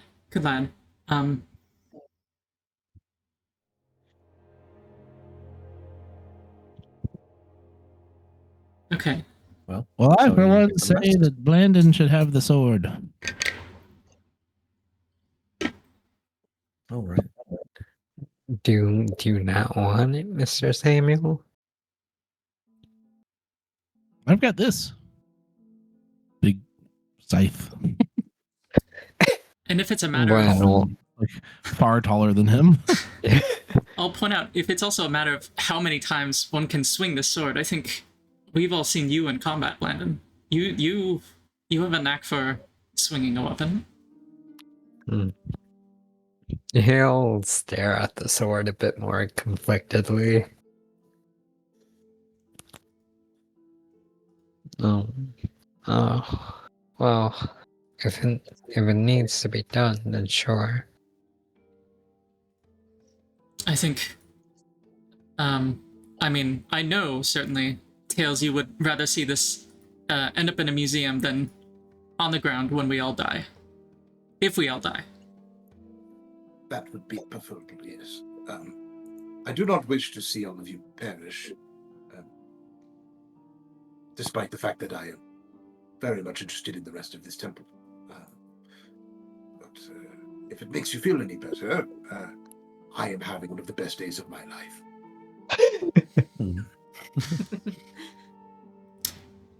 Tails, I For was the actually... best and possibly last. What? Sorry, no, I wholeheartedly agree with the sentiment.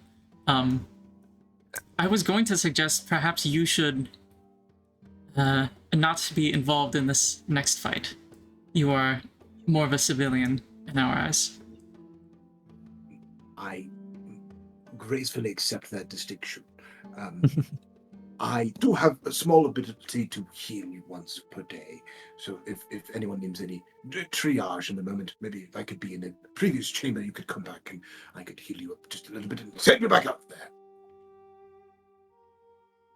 You understand you may die. I'm quickly coming to terms with that realization. Would the But if Kirato... it is in service. Oh, good. Would the Kirato understand your untimely demise? Does he understand the risks at play here? I think he does. He's a very well-respected member of the community. At least he was for the better part of his career in this community. However, I believe I have... to be quite frank, this is the greatest achievement of all of my years of research. And if I am to meet my end in pursuit of my dreams, my aspirations, I believe that is all I can ask for as a scholar.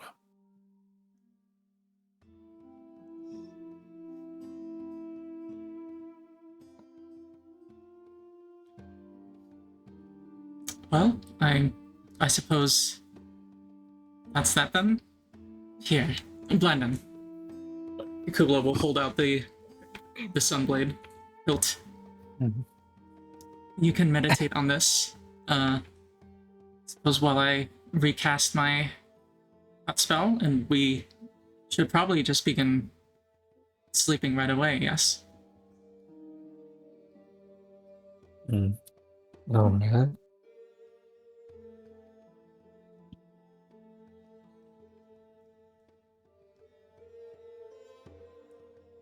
Are you recasting the bubble right now, or are you waiting for this one to finish before you use it? That's a good point. I guess if I take first watch, I can wait till we're half an hour out.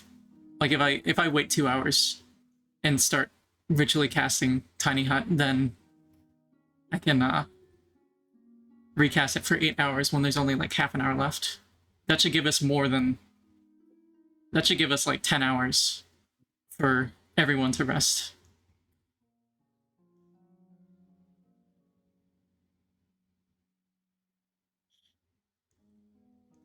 Do you want to take any watches? Or I mean, do you all feel given pretty safe? what happened before with the teleporting spiders, I feel like we probably should, but maybe no more than Yeah. like one person needs to be up for a watch at a time. As long as we're Yeah. quiet, right? That seemed to be what drew attention Yeah. before. Getting outside, drawing attention. Maybe we should douse fires too, and like try and cut any smell going out from the tiny hut, just in case. Could definitely put out the fires, yeah.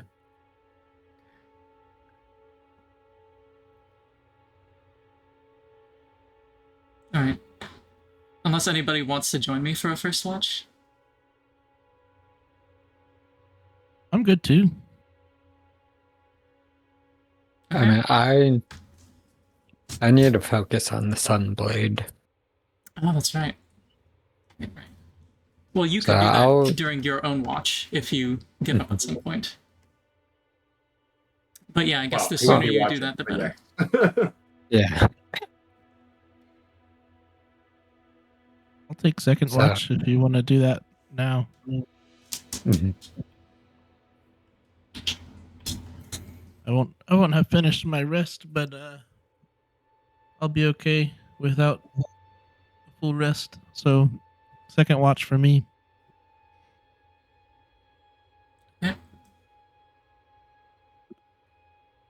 I can take the third watch.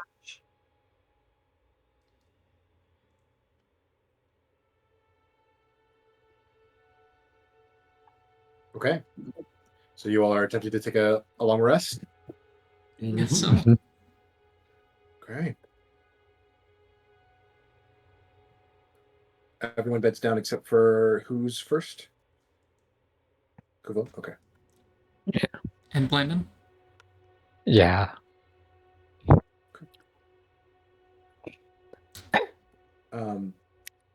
Blandon, do you just immediately attempt to focus on this item in your hands? I'll dilly-dally about it. Just Okay. just because of this whole time. Brandon's been unwilling to use the sword, so he's a bit conflicted on needing to use this. I think during the first stretch of the watch, Kula would probably be a bit distracted, not noticing Blandon's behavior, and is instead wholeheartedly focusing on trying to apologize to Oberon. She's pulling all the preserved, like, fine rations and, like, dried meats, and, like, she probably digs around and finds, like, an old, like, dead mouse somewhere in one of her bags. Mm-hmm. Just, like, profusely apologizing. Make a persuasion check for me. I'm sorry, Oberon. It's just, you know how I am with dragons. I saw a dragon mouth open, and I've always told you it'd be so... it was an intrusive thought, and you know how I am in the summer. It's just... That was a perception check. Oh, you're right. Oh, yeah, no. that's much better. yeah, that's a 2. That's probably more appropriate. Look, I'm not saying I was thinking rationally. Obviously, I wasn't. This is why I hate summer. I just get so talkative and so... It's just, you know, the worst parts of me. The worst parts. We've known each other so long, friend. I am so sorry. I'll say Oberon just patiently listens to you kind of rambling. She probably rambles like quietly. I think she would be rambling in Sylvan, so as hopefully nobody would understand what she's saying. But it would be like whispered, like profuse apologizing and like completely missing the mark the whole time. I'll say, yeah, Blandon, you don't understand the hushed conversation in the corner, but you definitely pick up the urgency and the sentiment of what Kulo's attempting to do. And I'll say not Kulo, Oberon, just kind of like nods slowly. I am indeed aware of how you are in the summer season. There have been moments in the past of episodes such as this, and we have dealt with them and we've passed them, and I have every confidence that we will do the same this time. However, they have been escalating as of late, and I am, at the very least, hesitant and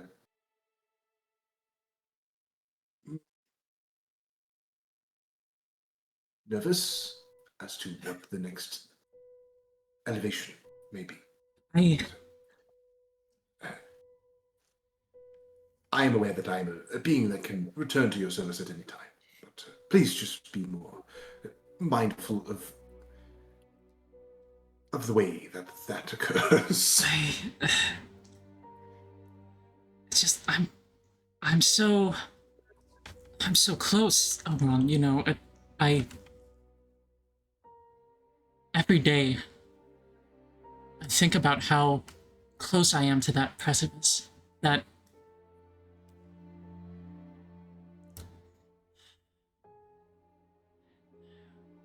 I need more gold so I can learn more magic. So I can make Myra complete, so I can see her again, so I can see her again. You know how frustrating it is to...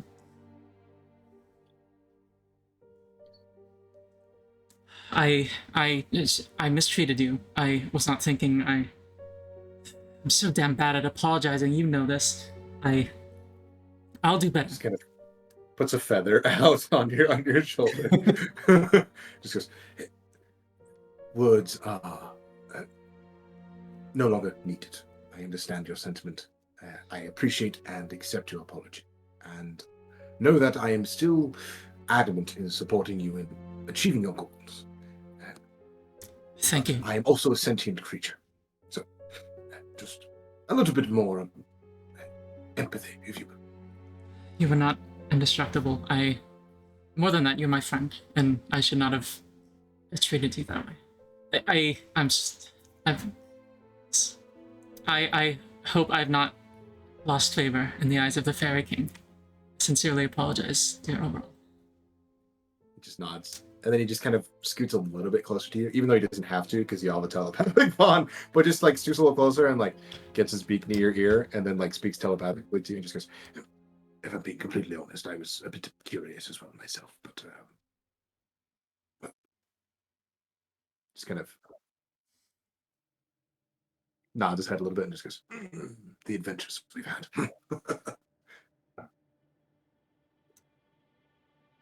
Ron, is it just me, or has Blandon been looking at that sword for an awful long time? Yes, he's been dilly-dallying for a good 10 minutes at this point.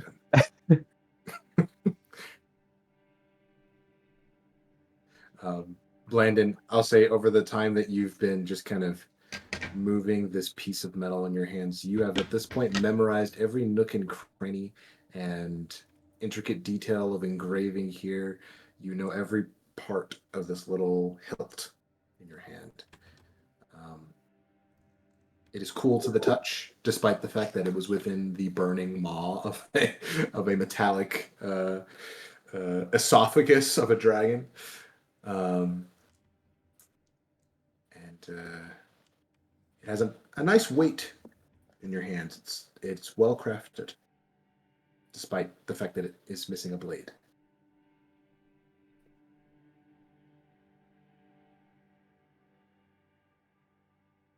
I'll just keep staring at it, just passing it over between in one hand, just moving it about, just seeing how it feels. And then I'll just keep sitting there thinking about the last time he used the sword and what happened. As you're Just, oh yeah. and he's just taking time to mull it over. I'll say as you continue to kind of move the sword around in your hand and flash back to that thought of the last time you used a sword, you kind of instinctually grab it as if you are wielding it, and you just kind of give it like a really light, absent-minded, just like slow movement of some of the practice swings you've done, just out of muscle memory. And Kuvlo, after kind of finishing that conversation with Oberon a bit, you kind of glance over, and you can see Blandon is just kind of moving the blade back and forth in these kind of like figure eight patterns. But you look at his face, and the eyes are completely glossed over, and his mouth is like slightly ajar, staring forward as the blade, his hand is just moving back and forth on its own. Blandon, you are no longer in the chamber with the bubble Yo, what? boulder and the hole in the ceiling. You feel yourself suddenly suspended. There is nothing you can perceive around you besides a blinding light that surrounds you in all directions. And there's just this feeling of being surrounded, but also this kind of weightlessness of, like I said, being suspended in this weird plane of light that that you are in. What do you do in this moment? Freaked out a little bit. Yeah. Make sure I have like my whole intact body. You kind of pat yourself down. Mhm. You still have your body, but everything is like weirdly, like it's behind a film of some sort. You can't feel the true texture of your clothing or your skin. It's all slightly covered by a barrier. Oh no, I died. I didn't think this would happen so soon. Oh no, what will the others do? Oh no, what will mom and dad do? It's just worrying about that, just rocking back and forth. I guess if he's suspended like that, he starts spinning. Okay. You start spinning, and I'll say at one point in your spinning, you kind of feel something scuff the bottom of your feet.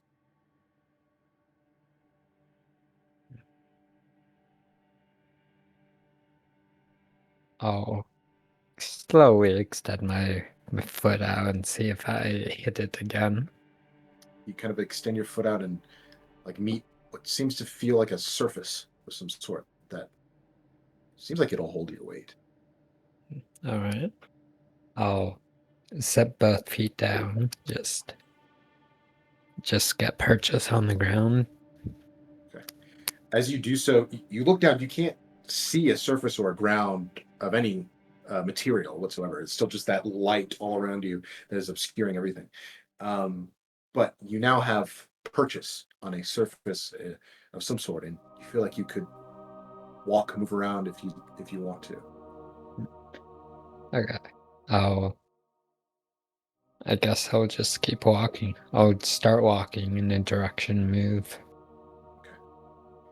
You don't walk for more than like what you would guess is like 10 feet or so before you run into something that bars your path, just kind of like hits you in the chest. And it kind of gives a little bit to your weight. You kind of reach out for it to see what it is. Yeah, I'll reach out, try and feel what it is. You reach out, and it was something thin that kind of touched you. You reach out with your hand and wrap it around what appears to be a thread or a string of some sort.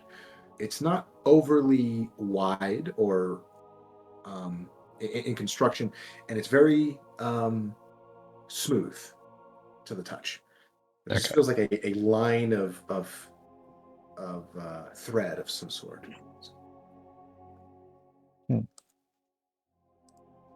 And you said I kind of ran into it at my torso level? Yeah.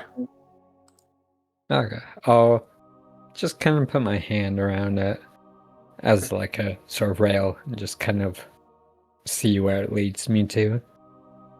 Gotcha. Kind of use this as a guideline.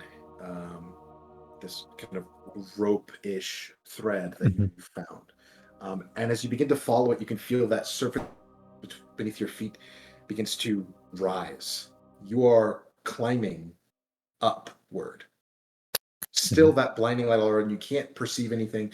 But what does begin to come into view slightly through that blinding light, somehow the light of this thread begins to become visible to you.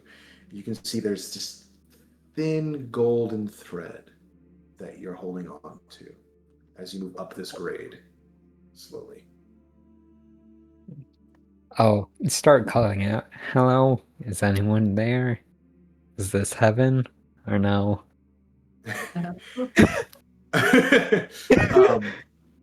Unlike the what you assume to be in this expanse of space you feel like you're in, as you speak, your voice is deadened, like you are in a room filled with dense cloth and fabric that completely soaks up all of the sound.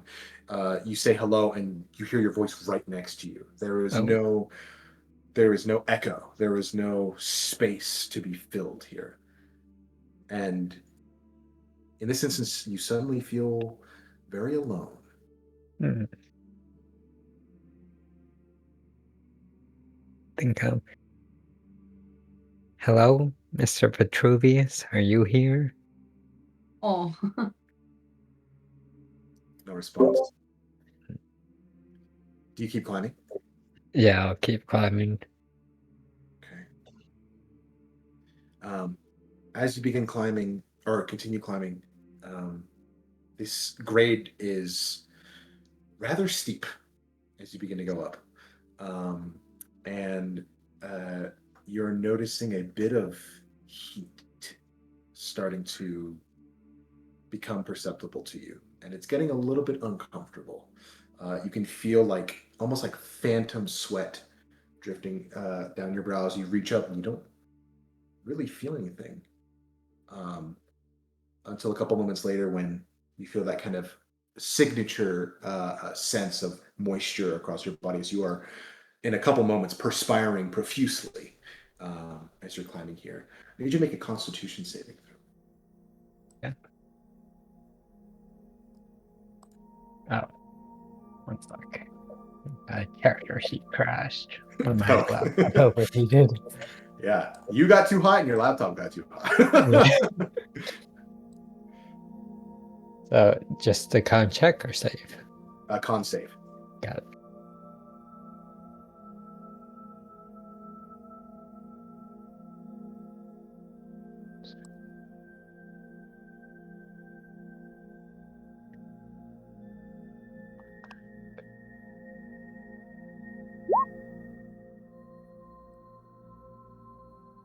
$16. Okay, that is a success. So as you continue climbing, you kind of grit your teeth and keep moving up despite the oppressive heat that is burning upon you. And you keep moving forward. You're beginning to feel, despite the fact that everything was kind of covered in that film, you can still feel the weight of your armor upon you, and kind of the heat being amplified by that as well as you climb. As you do so, you can hear what sounds like whispering, just kind of like lilting past your ear.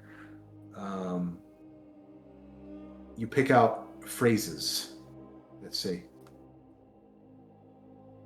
"What are you doing? Turn back. There's no point. You're weak."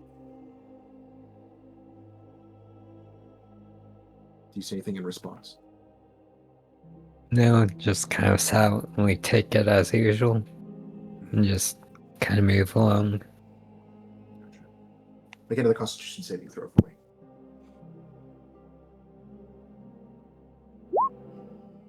18. 18.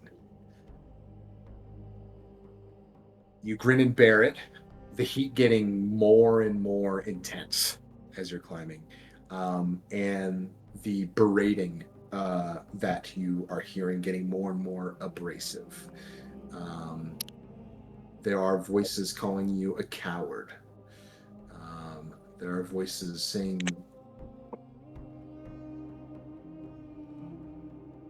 that essentially that your future will lead to nothing. And at one point, when these voices reach a crescendo, you feel a real pain in your side as you feel the end of an imperceptible blade pierce flesh, be driven to the hilt into your stomach.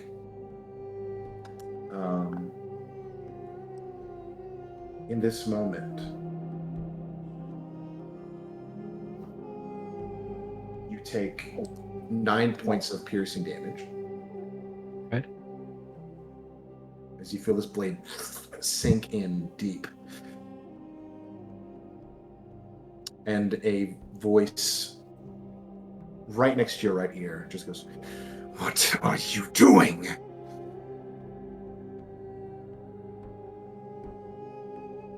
Oh, I mean, when the blade goes through, I'll scream out. Blandon will scream out a little bit, and then he'll think back to. He'll think about.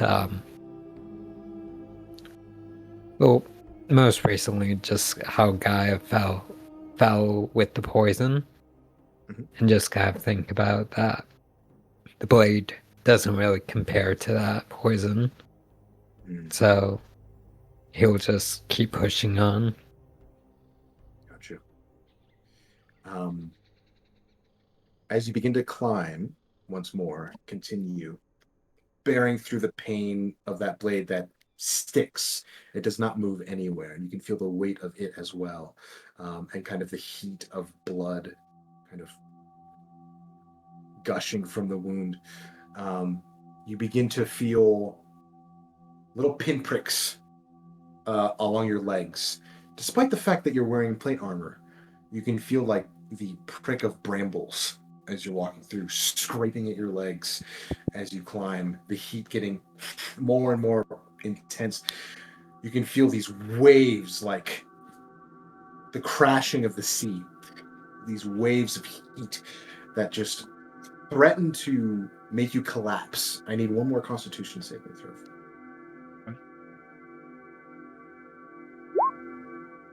That's back to a 16.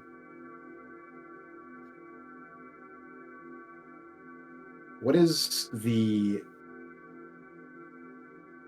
reigning thought in Blandon's head as the pain and the discomfort and the insults begin to or continue to be thrown and pile on top of each other?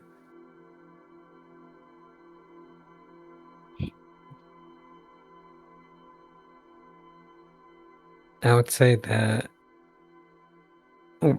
what he's thinking at the moment is that so far for everyone in the party, he feels that he's let them down in several ways. And if he let himself down and just stopped moving, then that would be worse than what he's done. He's let the party face so far.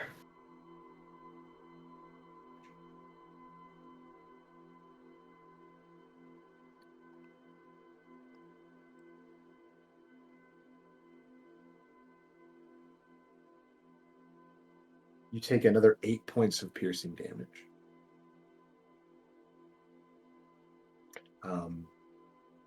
As another blade is, this one wider, driven into your back. And you buckle just a little bit from the pain and the weight. At this point, Blandon, there are multiple weapons that are protruding from you. Sourceless, you can't see any of them, but you can feel them. They are real. How many hit points do you have left? 27 still. 27. Over half. Over half. You keep climbing. Yeah. Think back to when Kuvo took the fireball and nearly went down. Try to push through it. Think back that for her that was a lot of pain. The sword through his back shouldn't be that much.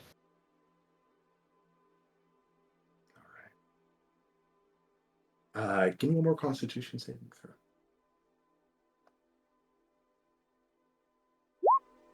Something.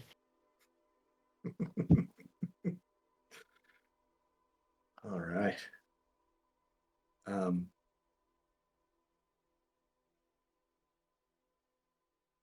And you keep climbing. And despite, no matter how many times these visions, these sourceless blades, these hammer blows, these briars, the steepness of this grade, no matter what is thrown at you, in this moment, you keep climbing. And after what feels like multiple lifetimes to you, it could be a matter of seconds, minutes. This is by far the hardest battle. Or is it?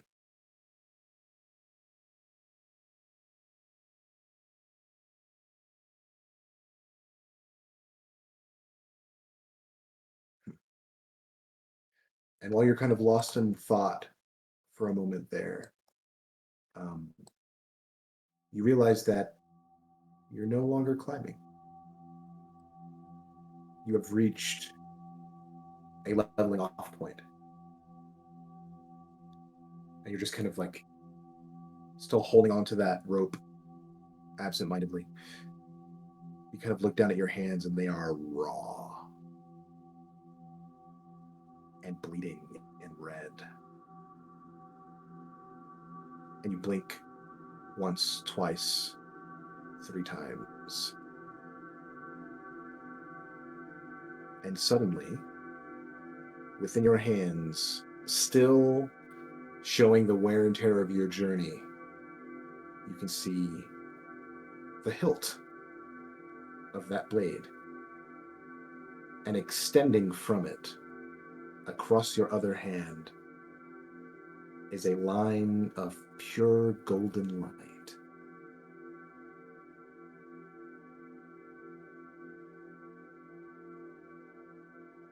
Kuvalo, you look over at Blandon, and he has been silent in that kind of comatose state for about a minute now. And you look over and watch as the hilt in his hand, he's kind of holding sideways like this with his other hand supporting it. You watch as from the end of the hilt,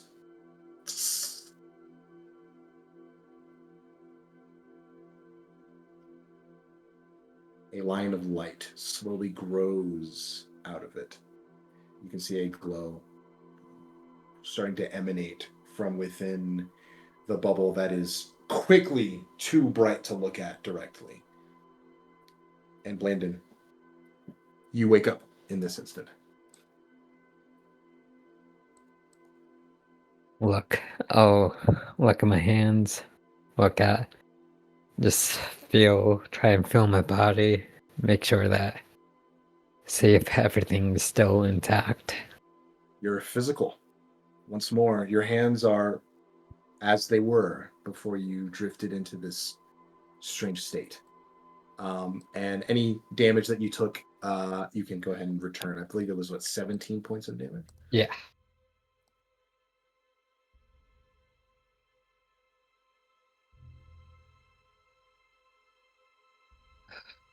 And just kind of wipe away any tears that may have been at his eyes throughout that may have happened at all that. Oh, how's it bright? Scuba, did you turn on the light? Blandon, boy, you're holding the sun. Huh? What do you mean? Oh. You look down and you can see, just like in the vision, the blade is there in your hands. And despite the fact that Kuvalo is currently shielding her eyes, to you, there's no issue with looking upon it. Right as... Oh. I think... Try. Damn. I think as you move, I think Kula would probably be muttering to herself. But yeah. I'll try and fidget around with it, see if I can get the blade to go back. You try and will the blade to return, and it retreats back into the hilt.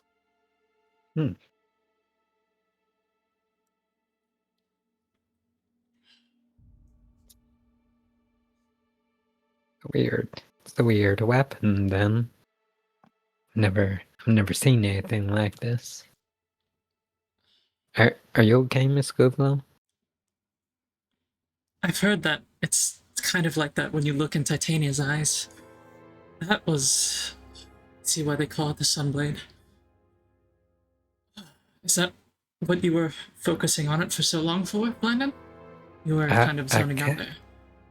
I guess so, yeah. I was in a strange place. I was climbing and climbing.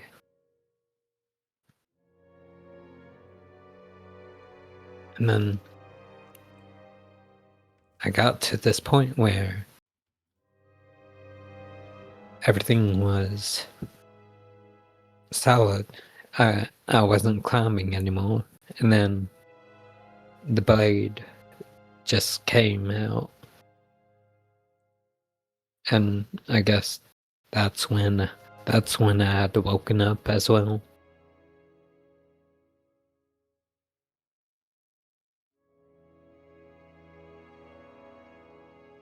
Kulo's been like, just like almost saying something for a few moments. Did you hear?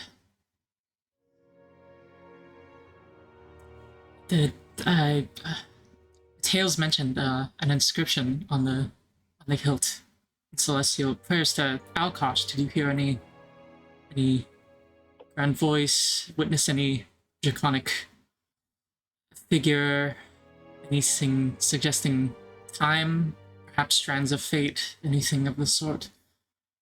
I don't know. I heard voices, and they weren't nice voices, though. So you said you climbed. I climbed. I had this rope that I was just using to help pull myself up. Have you ever dreamt anything like this? Have you read anything about this? No, at first I thought I died, but I guess not. That would be very bad, wouldn't it? I would feel awful if...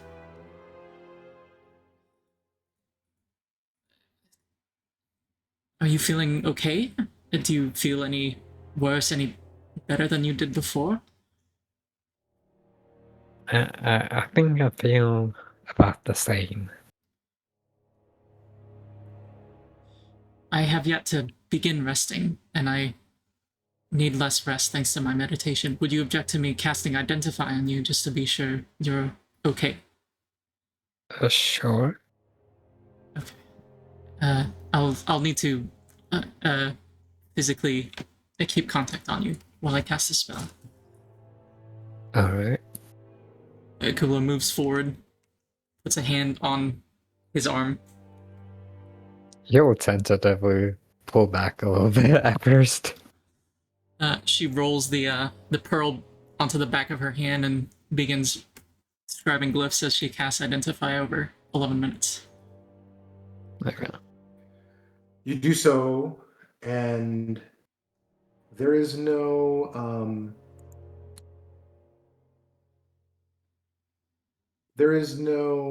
spell that Blandon is being affected by.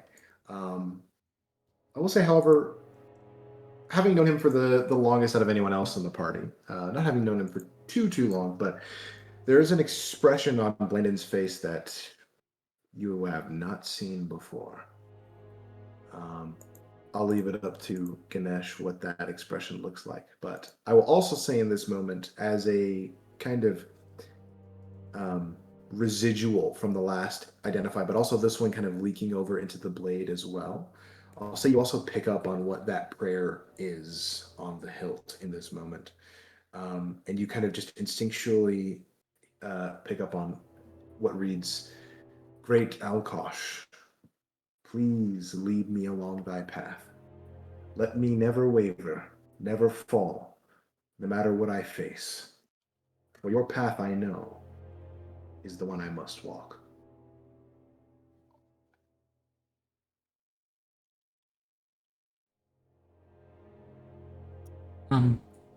After I finished casting the spell, I'll share my findings and read the prayer aloud as I interpret it in my mind.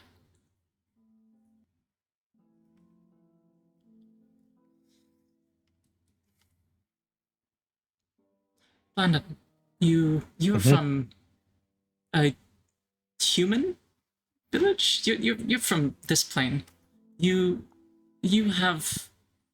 worship the 8 divines, yes? Sort of, yeah. Nah, my mom and pop do more than I do, but I mean, I go to church, but not so much.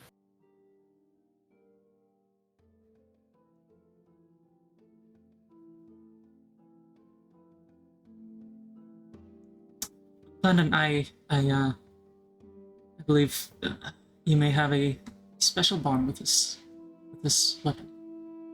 It may be that Aka.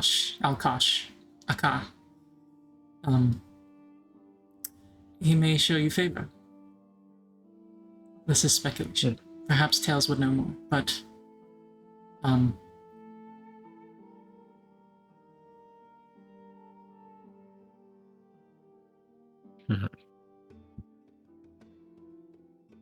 this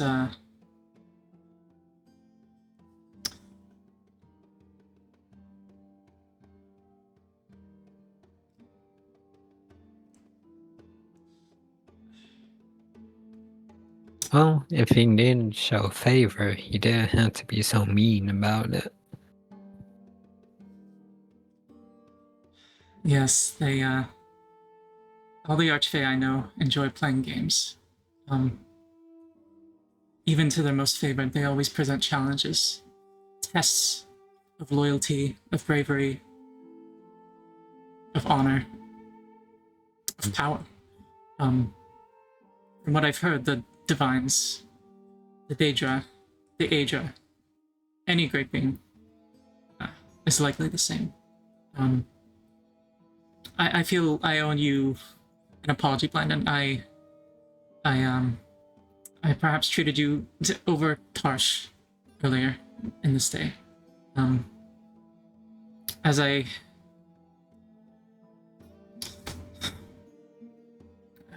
forget how young you are and how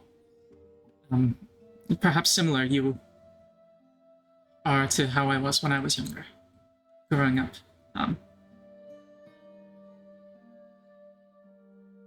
I apologize. Apology taken. I guess if we're saying sorry, then I guess I would say sorry as well for not protecting you in the swamp.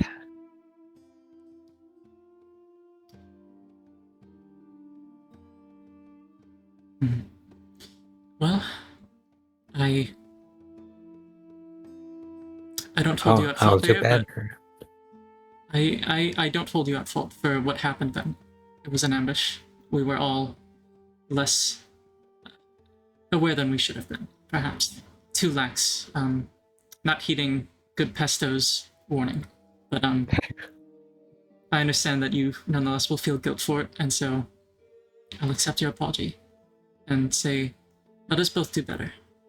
Oberon has just scolded me and reminded me that doing better is what matters, yes? So...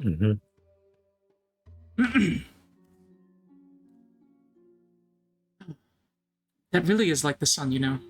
Titania, the summer queen, her eyes are said to be as blinding as the sun. Meeting her gaze could very well blind you. That felt somewhat like that. I've never felt that awed and caught off guard as seeing that blade emerge from that hilt. Huh.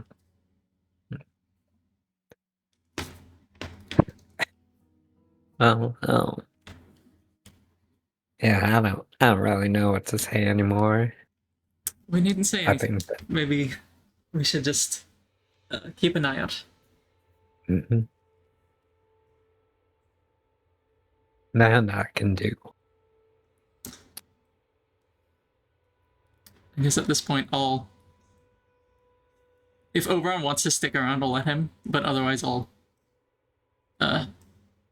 let him take a break in the Feywild and just like keep an eye out the other direction while we finish our watch. Additionally, Blandon, go ahead and take inspiration. If you already have it, then you can pass it on to whoever you'd like. Okay, I'll pass them on. Well, I'll go ahead and pass it on to someone just because I'll get it back in the morning. Well, I'll say take it for now. Take it for now. If Okay. you don't have inspiration right now, then take it. Yeah. Just need to do it in the morning then. Mhm. Okay, got it. Okay.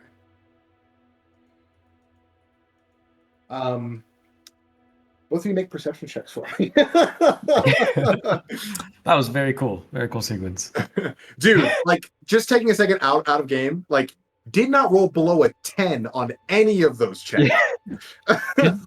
Did not The struggle. The dice tell a story. Blandon They is do, low. man. They do.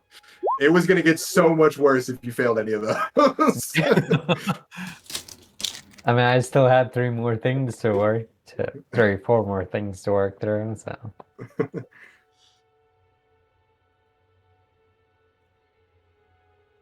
9. Yeah, that checks out. That checks out. 22. Cool. Are you just using your own senses, or are you using Oberon at all? I'm gonna give him a break. He deserves to have Okay. his own eyes for a while. Gotcha. Yeah. Well, the 22, just kind of looking around the chamber after only a couple minutes passed with the whole thing with Blandon and all that kind of stuff. There's still a good amount of your watch left. And you're just kind of listening to your companions getting to sleep, or some of them having already dozed off, the soft breathing, some snores here and there, and the kind of general quiet of the temple that you've gotten used to. And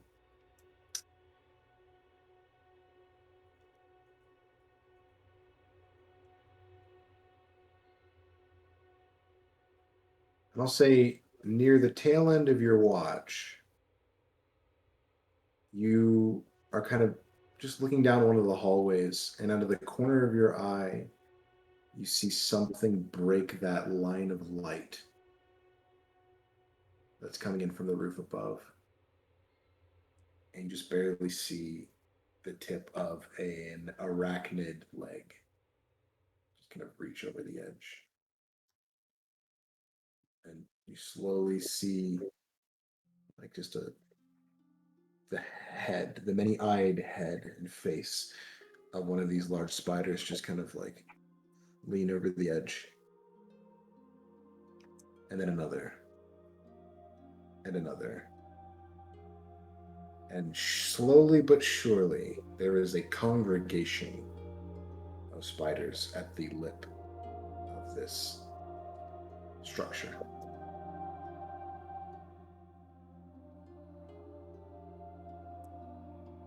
They're coming in from the ceiling where we fell in. Yep.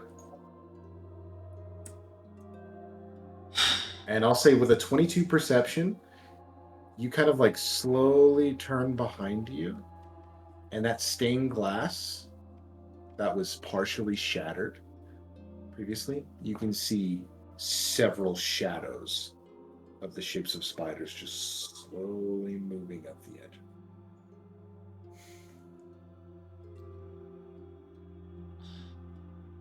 Rather than not telling Blandon, I'm immediately gonna point it out to him. I'll put my faith in him and just poke him, whisper, "Bad news." Just whisper bad news and point around. I'll turn around and look. You see your worst Hey. nightmare, Blandon. Start Again. shaking. Again. Start shaking. The armor is shaking. But I'll hold on to the blade. Grip it a bit more tighter. Bit more tight, and then just kind of look over at everyone. And remember what I got. Try to remember what the old man gave me, and then just stare ahead as well at what Kuvlo is staring.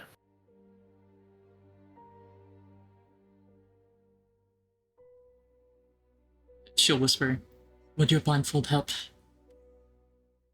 I can't see that far with it. You are shaking. Mm.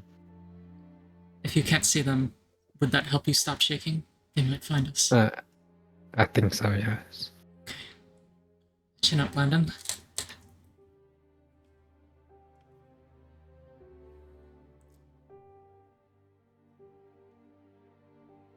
Last time we woke everyone, and it turns out we didn't need to. So I think perhaps we should not do anything. I think so too. And with that, I'll stop whispering, unless Blandon speaks up. No. He'll just go through some exercises that he learned in the school, and just slowly, as he's thinking more and more about just everything that's happened, especially with the experience with the weird place that he went to, he's just kind of funneling all of that, I guess, into that fire that he saw earlier. And he's going to try and let that fire grow a bit more and more. And then he's just going to let it vanish. And then, so that he's in a much more calmer state. I'll say, unless there's anything else you all wish to do, your watch comes to a close. Who is taking up afterward? I'll be continuing a watch, and at the start of it, I'll be recasting any event. Okay. Because that watch would have taken about the remainder of time you had, right? Yeah. Yeah. I would start casting as soon as we reach half an hour. Okay. Okay. Half an hour.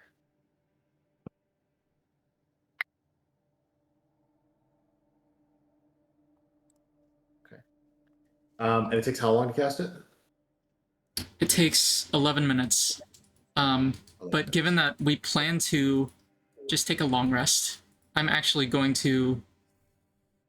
No. Like, I could use my free once per day, like, quick ritual, but... No, I'll save it. Just in case. Just in case. I'll take the full 11 minutes.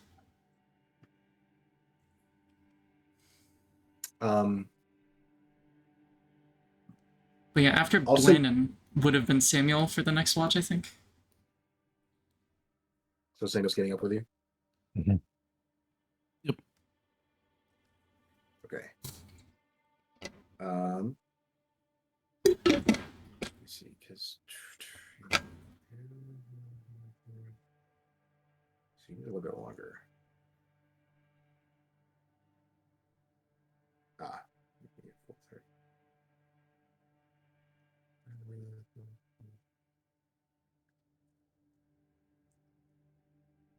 Yeah, watch is a little bit longer than 2.5, but around 2.5 hours. Yeah, I guess if that's the case, then yeah. If you wanted to cast it at 30 minutes prior, give me a general, give me an intelligence check. Okay. Also resend the... This is just to see how accurately you can time when that 30 minutes is, because that'll determine whether this is before or during when the spiders are starting to crawl. Okay. It's a general intelligence check. Yeah, general intelligence. So 17. Okay, good. So I will say you successfully time it accurately, and you are able to complete the new ritual casting right as you see those spiders starting to crawl into the chamber. Okay, so this would be just before, like a few minutes before this watch would end. Yeah, about 20 or so minutes before this watch ends. Jeez. And you watch them start to slowly move into the chamber as you wake Samuel up. And Samuel is met with a, unfortunately, unfamiliar sight. As this room, I will say, over the course of 30 minutes, is beginning to be inundated with spiders moving into the chamber. Oh yay! Any pretty much. any exposed like humanoid bodies that were encased in webbing, consumed, gone. And you are, Temperstides, in the middle of an infestation. What? And that's what we're going to call the session.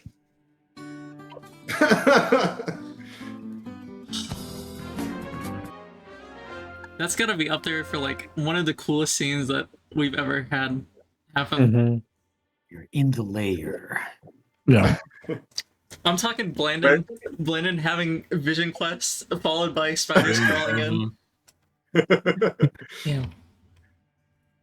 Yeah, that's cool. Dude, you were rolling so well. I was like, I know. I was surprised. I was prepared to use my second wins. Yeah, if you had failed those, you would have started taking points of exhaustion, and you would have taken a penalty to all your continuing Constitution saves, and so it could have spiraled until the point that, yeah, who knows if you got to 5 points of exhaustion, one more. Yeah. But wow, yeah, dice tell story for sure. Super cool. Yeah, no, that was a full transparency. That was an attunement test that could have ended fatally. You could have died from that. Oh my god. Jesus. Fair enough, I suppose. What'd you say? I said, fair enough, I suppose. It is a super badass Mhm. magical sword. My God. But yeah, you can only attune if you keep walking. But if you keep walking until you die, that's on you. God, if that's what a rare weapon requires, I wonder what the higher tiers would require. God. That was a good scene, Mason. Nicely Hey, done. that was a good scene, man. Yeah, great job. Great job on Thanks. calling and all that. Ganesh, out of character, am I forgetting? Have we seen Blandon like use a sword before? Is that the weapon that he used when he like killed his first person? I can't remember if like we've seen whatever he's got hung up, or have we just like not noticed anything?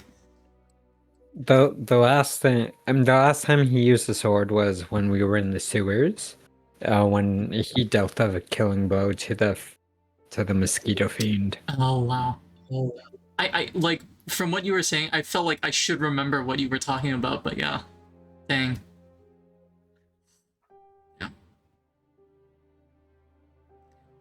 Nice. Awesome. Anybody have any feedback, thoughts? No? That's cool. That's great. Good session. Good. Really good Zach? session. Ready to kill this spider. Been a while. Yep. Mhm. I'm ready to just be done with the spiders, period. Whether we kill them or just run away, I don't care. I'm just ready to be done. Being in this temple surrounded by spiders is also like lowering our collective IQ by at least 20 points. God. Oh boy. Except Kill for the fire. Kill it now. I figured if I'm gonna do spiders, I better go all in. Mhm.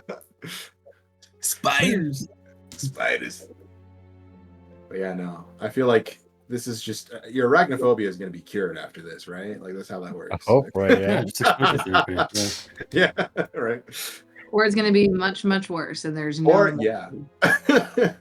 So, I am probably out of commission for the rest of the month. However, after this next period of time, I will be back in Tomball for the foreseeable future. Nice. So, Who all is going to Houston for Thanksgiving? Not me anymore. I am. I can't know. Okay, gotcha. I am. I was just curious. Yeah, all the flight craziness and stuff. And I had to Yeah, cancel. oh That yeah. too. Yeah, we'll see what happens. Yeah, we're driving. That's what we're doing. Oh my God. Wow, that's Yeah. insane. I would We'll be in drive. Emerald. It's a long drive. Are you driving with Are you all driving with Blandon or having someone watch? We're figuring that out. Okay. It's a possibility. We're talking to the vet and like seeing what options we have. But yeah, we might. But we'll see. Okay. Sedation can help. Yeah, that's what we're looking into. Yeah. Mhm. But yeah. Okay. Well, maybe see some of y'all there. Yeah. yeah. This is I the will. last session for me from the deployed environment. I had I set on my calendar a date that said that you would be free yesterday. Yeah. I'm assuming that got shifted. Yes. Yeah. Yeah, I want to say it was August. We heard a date and it was like the 4th or something. Mhm. Like we were supposed to be going home in between November 4th and I guess yesterday. That was the plan for about 2 weeks and then it got pushed back. So we're leaving here on the 18th. So what's that? 9 days? 9 days from now we're leaving. Mhm. 2 Tuesdays from now. Yeah. And we're probably going to be stuck at, we have to do like out processing stuff. Because of flights, that could get really clunky. Because that's where like, so they're like, we'll go through medical and finance, make sure that everything's squared away. But because of the government shutdown, not all of the workers that do the out processing are working. So it's slow. Yeah. And right now is when every single military member on the southern border is rotating out.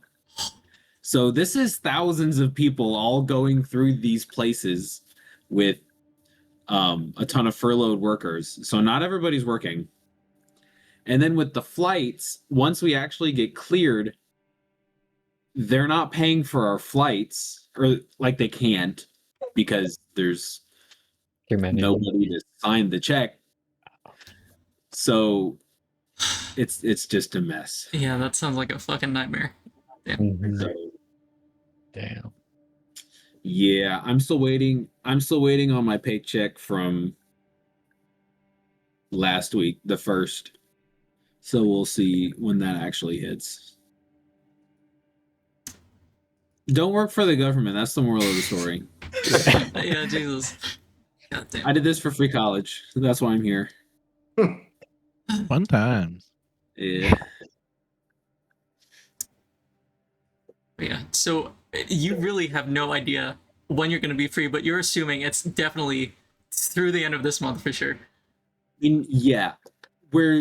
I know for a fact that I'm getting on a bus and going to the military base where we're signing out a week from Tuesday. That's the only date I know. Knowing that it's more expensive for them to keep us there longer than to send us home as fast as they can, they'll probably try to get us out as fast as possible. It's just, who knows? Time will tell. Yeah, time will Damn. tell. Best of luck, dude. That's stupid. Yeah, I it's been a long year. Yeah, I'm not kidding. I mean, I'm assuming we all mentioned this before, but we wouldn't want to play unless everyone can make it, right? Yeah, especially since we're so close. Yeah. I was hoping we would get a little further, but y'all wanted a long rest. So. Well, she's scary. It's a scary If monster. somebody stops hitting us, maybe we'd make it further, but Look, I how will- many magic items do you need? All right, come on. We need all of our attunement slots filled. we're gonna start breaking through every wall in the temple just to try and find more. I actually need to farm a Y'all- little bit. Get to level 6 first. Y'all have already by level 5. I think you have more magic items than last campaign. I Pretty think sure. so too, yeah. Oh my gosh, yeah. And I'm following the DM's guide with like, this is when you should pass out magic items. I'm like, hey, I might need to slow down a little bit. I haven't even gotten like to crafting stuff yet. We Right? haven't Yeah. had enough Yeah. downtime to craft stuff. To be fair, we've been moving. Yeah. It's true. Yeah, they're moving. I If will. you want, you can take a little siesta in the magic ring. I feel Get like some stuff done. based on how Vitruvius described it, I don't think anybody wants to siesta in the magic ring. Mhm. Slightly better than a prison. Yeah. No big deal. It's like the white collar prison. Mhm. I wonder. They wash the sheets once a week in the white collar prison. I wonder if there's even air in the ring. Yeah, I mean, God, he's made of air. theoretically, it's a dimension, right? Mm-hmm. I will say for availability, I don't think I'll be available this upcoming weekend. Because hopefully I'll be moving into a place. Mm. And then 23rd, I may be able to. I'll just be driving back up here with... I think I could swing a session on the 23rd, but if Spencer's out, then we could probably wait until December-ish. I'll keep y'all updated because there's a chance that we have a couple days where we're just waiting, doing nothing. So it's possible that I might be available on the 23rd, but I don't know. Yeah.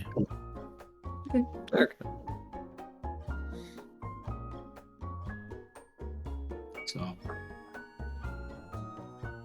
Oh, Mason, before keep we me Alright. updated. would you send that prayer to Alkosh in the chat so I can put it in my notes? It's on the blade, Oh, is it? the magic item, but I can copy it over. I added it after I. Oh, I think it may have been added after I lost access to it. Yeah, exactly. So I can pop it in the chat. It occurs to me now, we could have just asked Tails or Samuel what it said. Yeah, he didn't share that info. He was too self-absorbed in in writing it down for himself. I get it. You guys haven't played since. What did everybody do for Halloween?